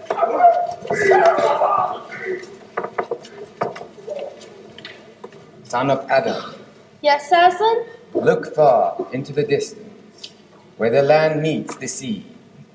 Do you see the castle? I can see it. That, O man, is Cair Paravel of the 4 thrones, in one of which you must sit as a king. I show it to you because you are the firstborn, and you will be the high king over all the rest. Aslan, Mr. and Mrs. Beaver explained it to us that all 4 of us have to sit together. Is this correct? It is. Then what about Edmund? What is the White Witch? What's that? It is your sister's horn.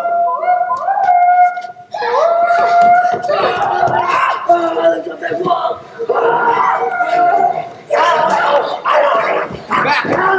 Let the prince swing his spur. Leave us, sister alone, Wolf.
my son. You have given the beast a mortal boon. Now let us hope that he reaches the witch before he dies. But why answer? So that all of you can follow him and rescue the other son of Adam. But do not fear. Your strength will be in your numbers and your faith to accomplish the task. Now be off. The children will remain here with me. Quick, we went this way! Son of Adam, you have forgotten to clean your sword.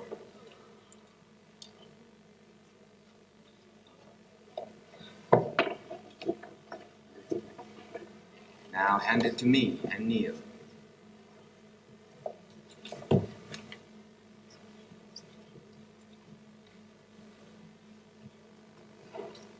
Rise up, Sir Peter Wolfsbane. Your new name will tell the world that you are the destroyer of the captain of the evil wolves. Be brave and courageous, and whatever happens, never forget to wipe your sword. Yes, Aslan. And now we shall go to the pavilion to await the others. If all goes well, they shall return with your brother.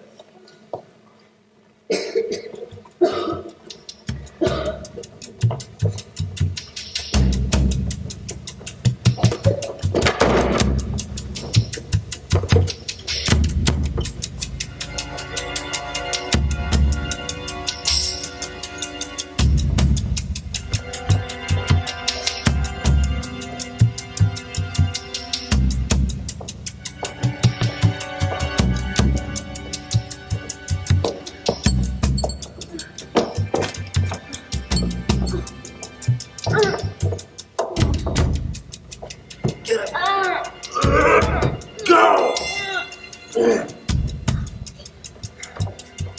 Queen, it is no use. They must have reached the stone table by now. Perhaps the wolf will smell us out and bring us news. But, oh Queen, it cannot be good news if it does.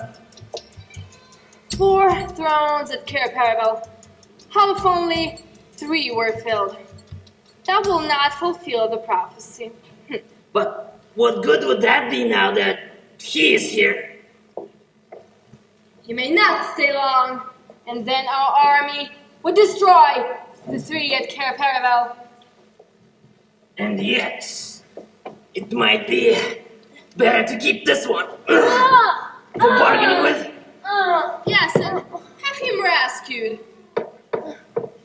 But then we had better do what we had to do at once then. I would have liked to have done it on the stone table. That is the proper place. That is where it has always been done before. But it'll be a long time before the stone table can be put to its proper use. True. Well, I will begin. What is that? Dwarf, help him!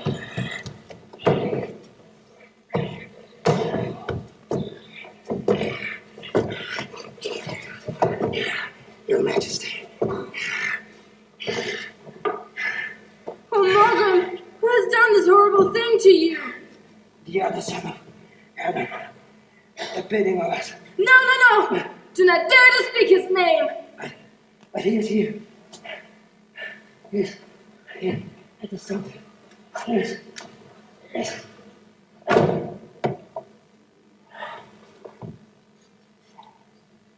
Margaret?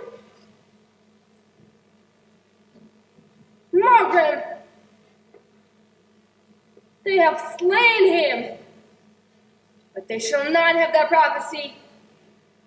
We do not have a table, but we can put it against the trunk of a tree. Prepare the victim while I make my knife ready.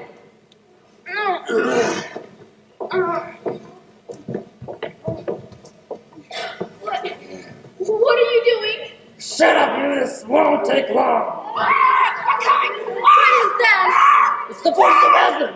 We are outnumbered. Quick, we must not be seen. Come on. He's dead. Is he dead? No, he's only exhausted. Give him some wine. Drink this steady now. You'll be alright in a minute. Where's the witch? Do you mean she's escaped? Quick, let's get the son and let him back to Oswald. Yeah! This way.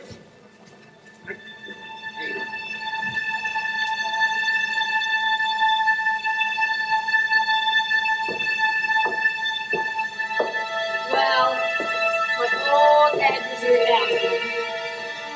Yes, Aslan. I can speak the name.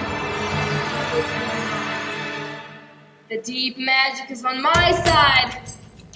Perhaps he has forgotten the deep magic, but I shall remind him. Dwarf, we must summon our allies to meet us as soon as possible. All the boggles, the ghouls, the ogres, all the crews, the specters, the hags. This is war! Have I not still my wine? Their winds will turn into stone even before they come on. And we shall fight, one aim in mind, to end forever the name of Aslan.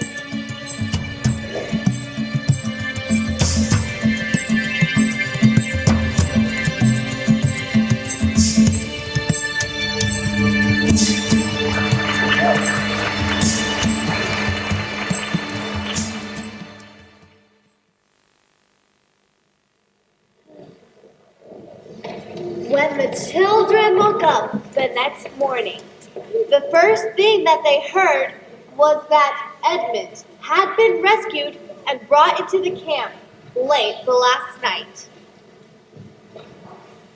As they went out, they saw Aslan and Edmund talking to each other, away from everyone else. What did Aslan say to him?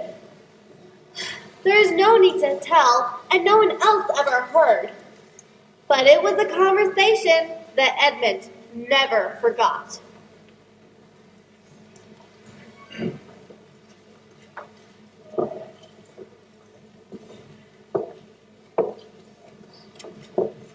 Here is your brother, and there is no need to talk to him about what is past. I'm sorry, Lou. It's all right, Edmund. Susan, we're glad you're safe. Peter?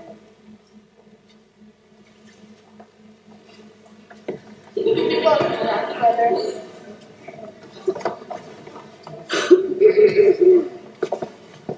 Sire, there's a message from the enemy that craves on you.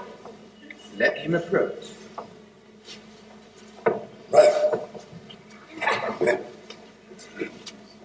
What is your message, son of Earth? The Queen of Narnia and the Empress of the Lone Island desires a safe contact to come and speak with you on a matter which is as much to your advantage as to hers.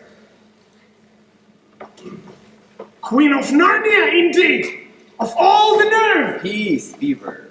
All names will soon be restored to their proper owner. Meanwhile, we will not dispute them. Son of Earth, tell your mistress that I grant her safe conduct, on the condition that she leaves her wand behind. That way she can play no magical trick. The magic she plans requires no trick. What could she possibly want here? She's up to no good, I can tell you. Is it just me, or is it suddenly getting colder in here? It's There she is! You have a traitor there, Aslan. His offense was not against you. Have you forgotten the deep magic? Let us say I have forgotten it. Tell us of this deep magic. Tell you? Tell you what is written on the very table of stone which stands beside us? Tell you what is engraved on the scepter of the Emperor beyond the sea? You at least know the magic which the Emperor put into Narnia from the very beginning. You know that every traitor belongs to me as my lawful prey, and that for every treachery I have a right to a kill. Ah, so that's how you came to imagine yourself a queen! Because you were Emperor's hangman! I see! Peace, Beaver. And this human creature is mine. His life is forfeit to me. His blood is my property. So come and take it then. Fool! Do you really think that your master can rob me of my rights by mere force? He knows deep magic better than that. He knows that unless I have blood, as the law says, all Narnia will be overturned and perish in fire and water. Aslan? It is very true. I do not deny it. Oh, Aslan, can't we? I mean, you won't, will you? Isn't there something you can do about the deep magic? Is there anything we can work against it? Work against the Emperor's magic. Fall back, all of you. I will talk to the witch alone. Oh, Edmund, why did we ever leave that wardrobe? I wish we'd never come. So do I. But I'm not sure we can find the way back. At any rate, we're needed here now more than ever before. The suspense is so. What are they talking about? Do you think he can save the boy? Oh, if anything can possibly be done, Aslan will think of it. You can all come back now. I have settled the matter. She has renounced the claim on your brother. And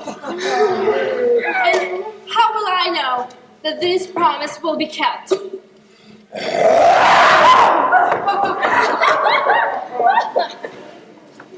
You must move from this place. It will be wanted for other purposes. Go to the fields of Biruna. There you shall camp tonight. Please make preparations at once. This way. Are you not going with us, Aslan? I am needed here. Peter, as soon as the witch is finished with her business in these parts, you and the others must be prepared for anything, perhaps even a battle of life or death. But you'll be there yourself, won't you, Aslan? I can give you no promise of that. Now go. You must get a good night's rest to be ready for whatever tomorrow may bring. Please go at once.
Can't you sleep tonight either? No, I thought you were asleep. Susan, what? I have the most horrible feeling, as if something were hanging over us. Have you? As a matter of fact, so do I. Something about Aslan. Either some dreadful thing is going to happen to him, or something dreadful he's going to do. Yes, there was something wrong with him all afternoon. Lucy, what was that he said about not being with us at the battle? Why do you suppose he didn't come with us? Where is he now? I don't know. I think he stayed up at the stone table. Let's go have a look around. We might see him. All right. I suppose. Come on.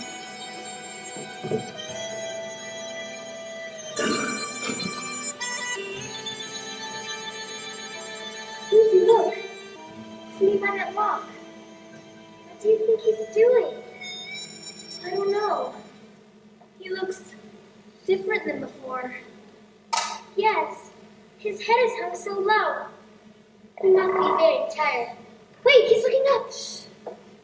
Children, why are you not with the others? We couldn't sleep, Aslan. Please, may we stay with you? Well, I shall be glad of the company tonight. Yes, you may stay, as long as you promise to leave when I tell you to leave.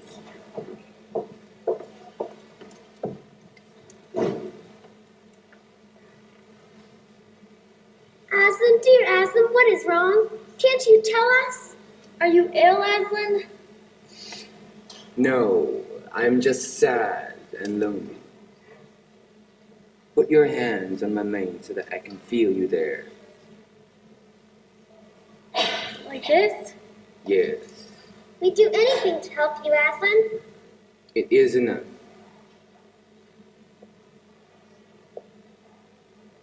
Now you must leave me at this time. You may stay if you wish, but you must hide. Whatever happens, do not let yourselves be seen. Farewell, my children, you must go this instant. Out quickly now.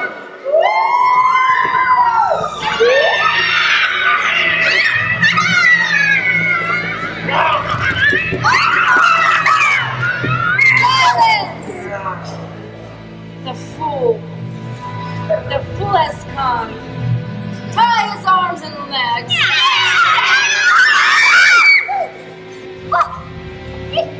You won't harm us, will you, Lion?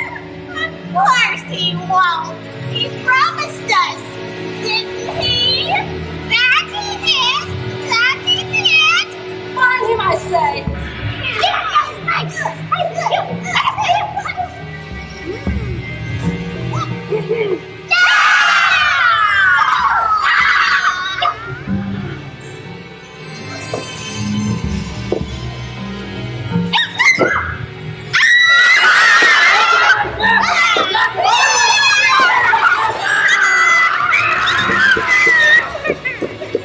Oh, these cords are a bit tight. He's not complaining though. Is he? Put him on the stone table. Let his nose keep shaved.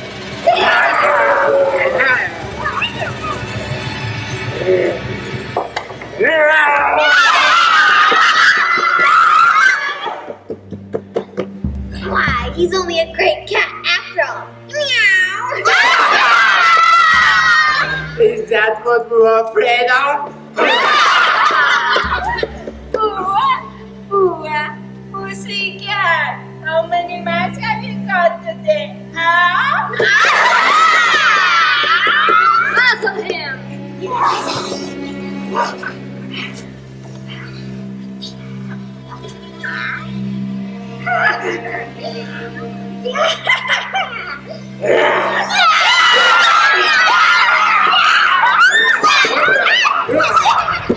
He fancies himself a king, does he? He's not much of a king if you ask me. I pretended to the throne. Put him on the stone table. Now, Aslan,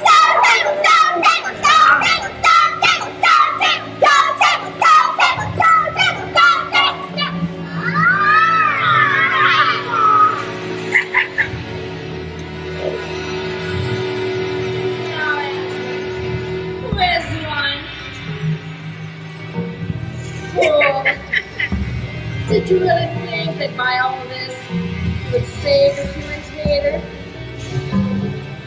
Now I will kill you instead of him, as our pact was. And the deep magic will be appeased. When you are dead, what will prevent me from killing him as well? And what will take him out of my head then?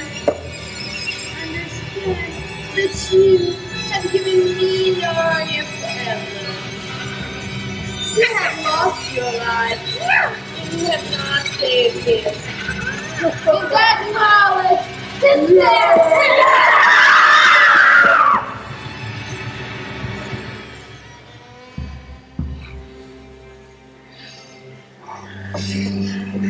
Now, follow me, and we will set about what remains of this war.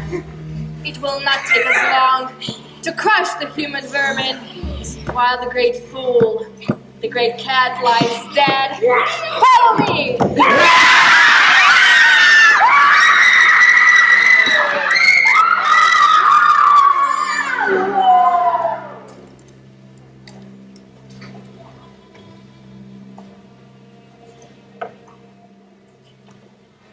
What have they done? He can't be dead. He just can't be. I can't bear to look at that horrible muzzle. Let's take it off.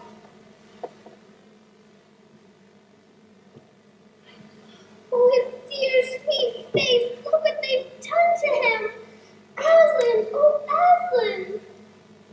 I wonder, could we untie him as well?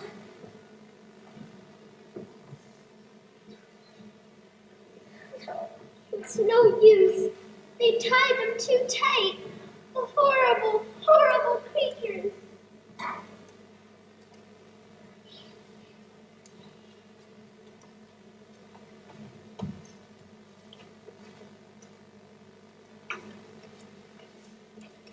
I hope no one here tonight has felt as quite as miserable as Susan and Lucy were that night. But if you have been, If you stayed up all night crying until you had no more tears left in you, then you know that there comes a sort of quietness in you. You feel as if nothing is ever going to happen again. that is how it felt to Susan and Lucy.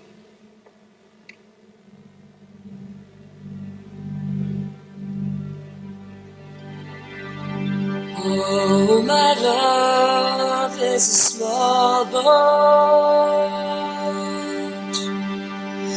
and it rises and falls on the tide. And as I sail on the ocean, I have one warm secret inside.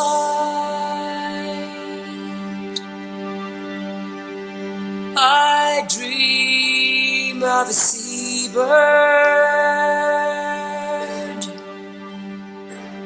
as it opens its wings to the gale, and as it soars o'er the island, it follows the wake of my trail. And when the dark night falls and the gray mists surround me, my heart is a small boat. Your smile is the shore.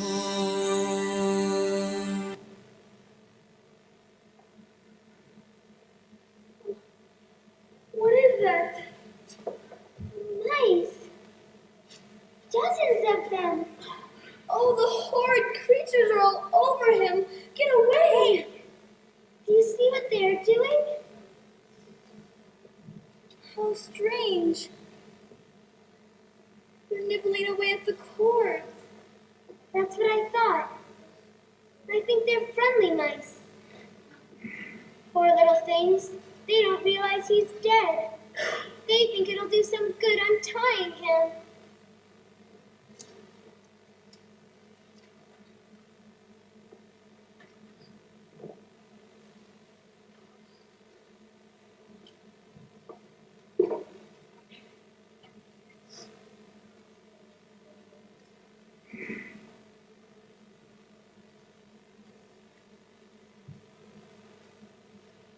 somehow looks more like himself. Without the cords, I mean. Yes. But I'm so cold. Let's walk around a bit.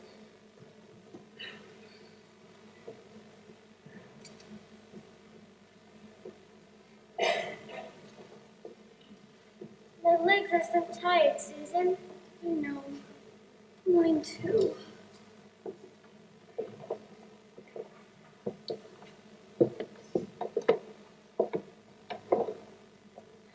Do you think we'll ever get to Cape Paravel? After all this, I don't know how we could.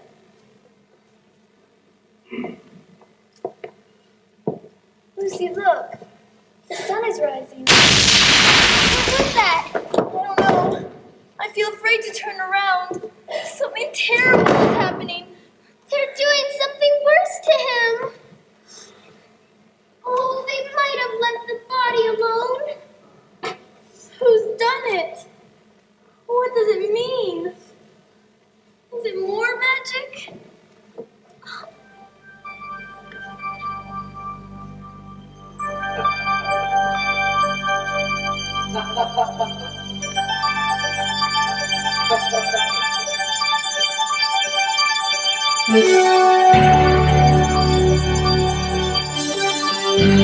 Yes, it is more magic.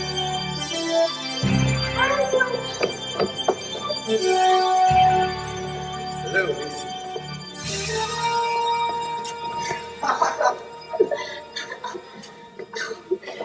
You're not dead to your husband?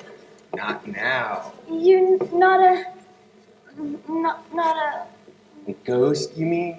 Do I look like it? Oh, you're real. You're Aslan. But what does it all mean? It means that although the witch knew deep magic, there is magic deeper still of which she did not know. Her knowledge goes back only to the dawn of time. But if she could have looked further into the stillness and darkness of time, she would have seen there a different spell. She would have known when a willing victim who had committed no treachery was killed instead of a traitor, the table would crack and death itself would start working backward. And now, Oh, yes, now. oh children, I feel my strength coming back to me. Oh children, catch me if you can.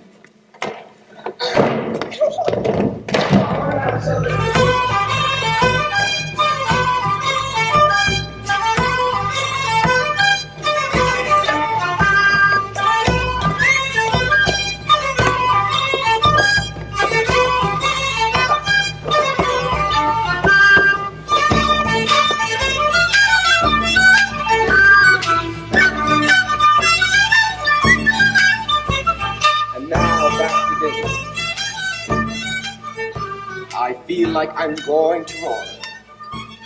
You better have your fingers put in your ears.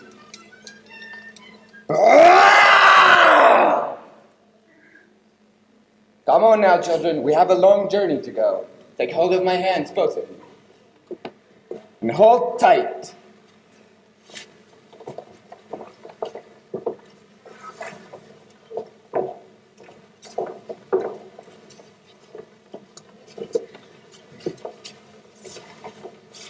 And with Susan and Lucy holding on tightly to his mane, Aslan shot off and leapt up faster than the horse.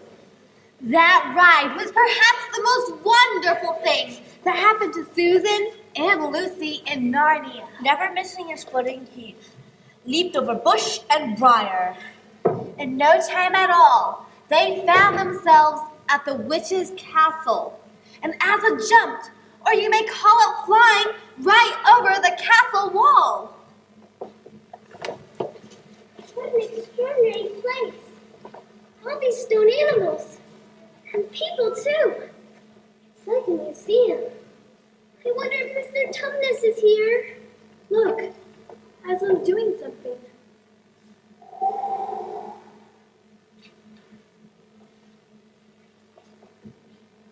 Oh, Susan, look!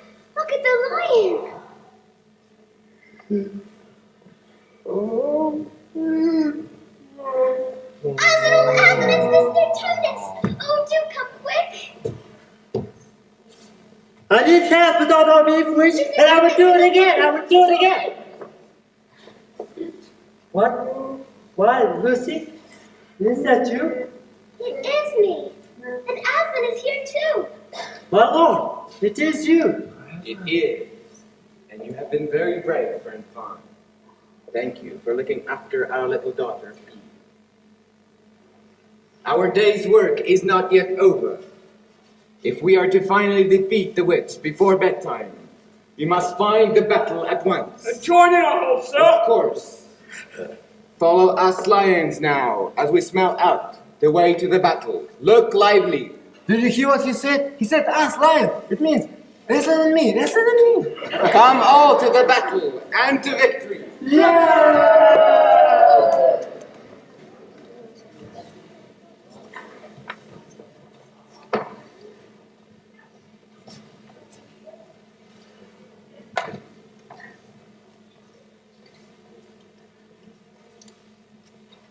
Couldn't find the girls anywhere, Peter.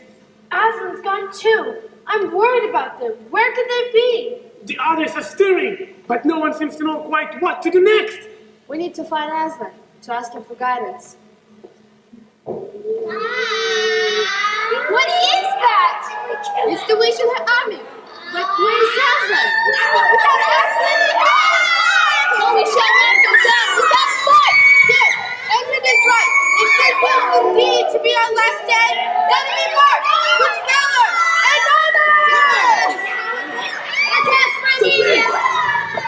Attack!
It's all over now.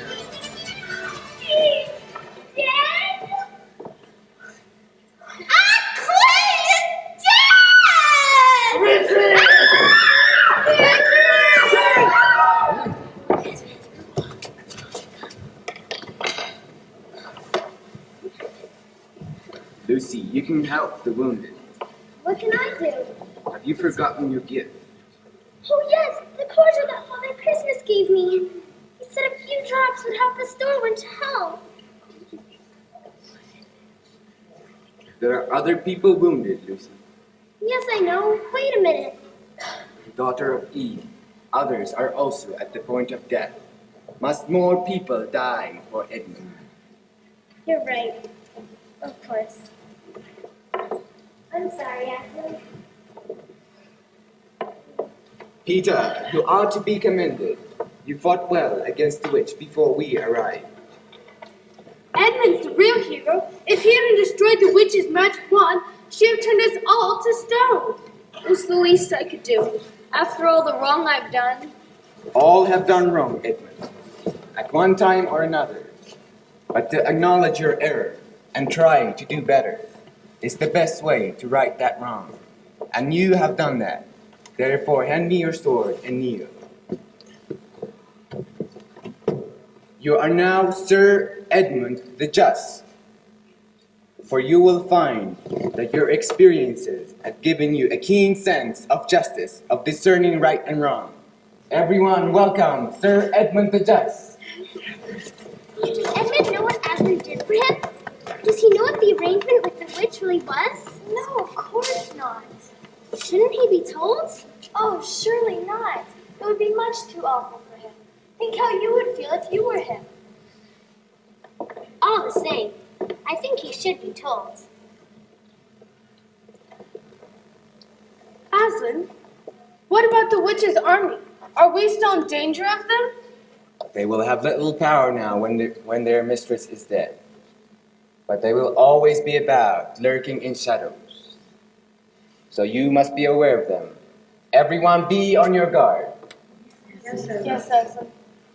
And now the only duty that remains from our victory is to crown the new rulers of Narnia. I wish we could do it at this site of our victory right now, but we must wait until we reach Cape Paravel. That's where the 4 crowns are. No, they're not, Lord Aslan. They're here. Had to bring me at the witch's castle and run to Cape Paravel as fast as my hooves would carry me, so that I could get the crowns. I suspected that they will be needed here. Or was it that you wanted to avoid the battle, huh? What good of fun being a fight. I'm known as Thomas the Traveler, not as Thomas the Terrible. Well, thank you, Mr. Tumnus, for your thoughtfulness, whatever the motive. And now, let the coronation begin. Sons of Adam and daughters of Eve, kneel.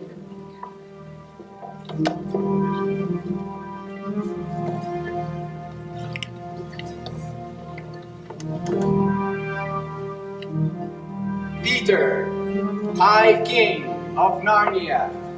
Peter, High King of Narnia. Susan, Queen of Narnia. Susan, Queen of Narnia. Edmund, King of Narnia. Edmund, King of Narnia. Lucy, Queen of Narnia. Lucy, Queen of Narnia. Long live the kings and queens of Narnia. Yeah! Once a king or a queen in Narnia. Always a king or a queen. Very well, sons of Adam. Very well, daughters of Eve. And now you all shall repair to Cape Paravel, where the rulers will take their thrones, and the coronation celebrations will begin.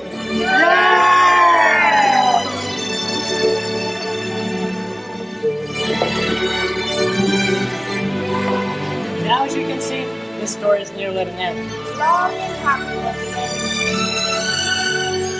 They lived in great joy. And if ever they remembered their lives in this world, It was only as one remembers a dream. Aslan came and went. Now you see him, now you don't. for he had other countries to attend to. Other duties. But the time came for Narnia to get back to normal as well. And elsewhere.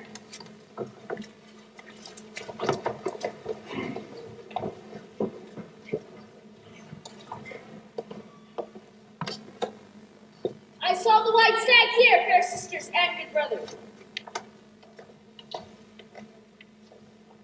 The tracks go this way. She stopped here for a moment and then ran into that thicket. I have never pursued a nobler quarry. I can believe that she will give us 3 wishes, as the legend says, for she is so difficult to catch. A very dense thicket, filled with briars and underbrush. But we shall not turn back. As kings and queens, we always achieve what we set out to accomplish. Our brother is right. Look there, friends. Here's a marvel, where I seem to see a tree made of iron. If you look closely, you can see that it's a pillar of iron with a mountain set at the top. This is where come the pillars. worketh strangely upon me, as though I've seen it before, in a dream. Yes. I feel the same.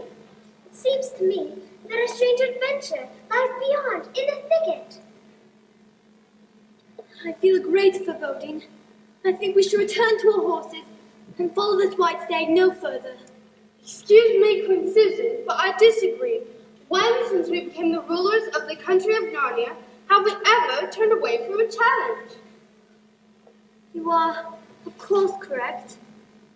Well then, let us follow the white stag beyond this pillar of light and see what befalls us. I just remembered. That pillar of light is called a lamppost. Lamppost.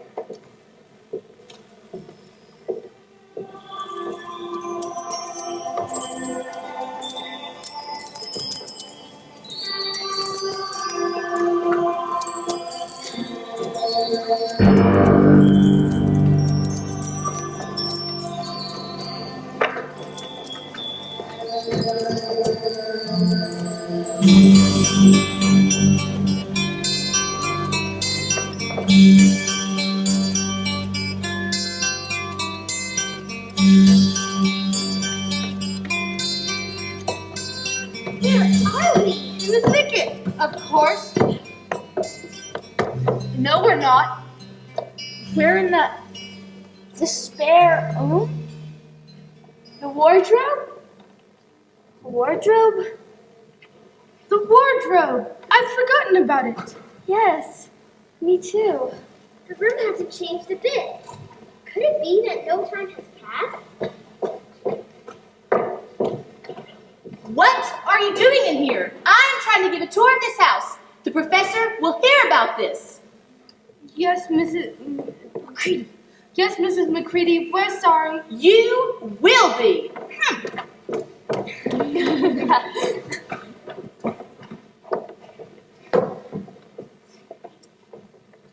And so the children went to the professor, for they also felt a need to explain what happened to the coats. And he didn't tell them not to be silly or not to tell lies. He believed the whole story.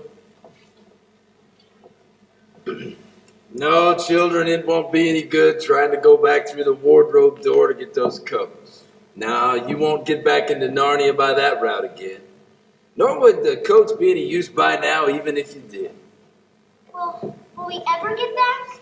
Oh, why, yes, of course. You'll get back into Narnia again someday.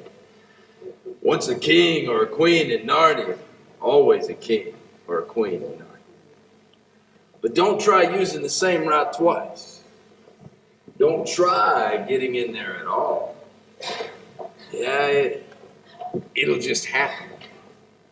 You're not even looking for it. And don't go talking much about it, even among yourselves. Don't even mention it to anyone unless, of course, you discover that they've had the same sort of adventures themselves. But how will we know them if we can't talk about it?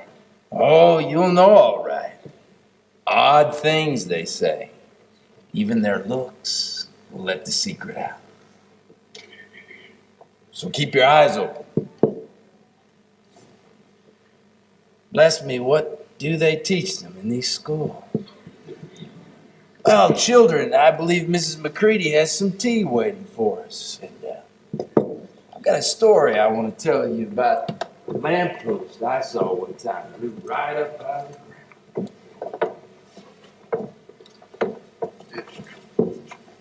And so, friends, that is the very end of the children's adventures in the wardrobe. And if you'd rather not have your own adventures in Narnia, Then, when you go to put your coats away tonight, don't feel around for the back of your wardrobe. but if you do, just remember not to shut the door, for everybody knows. It is very foolish to shut oneself into a wardrobe.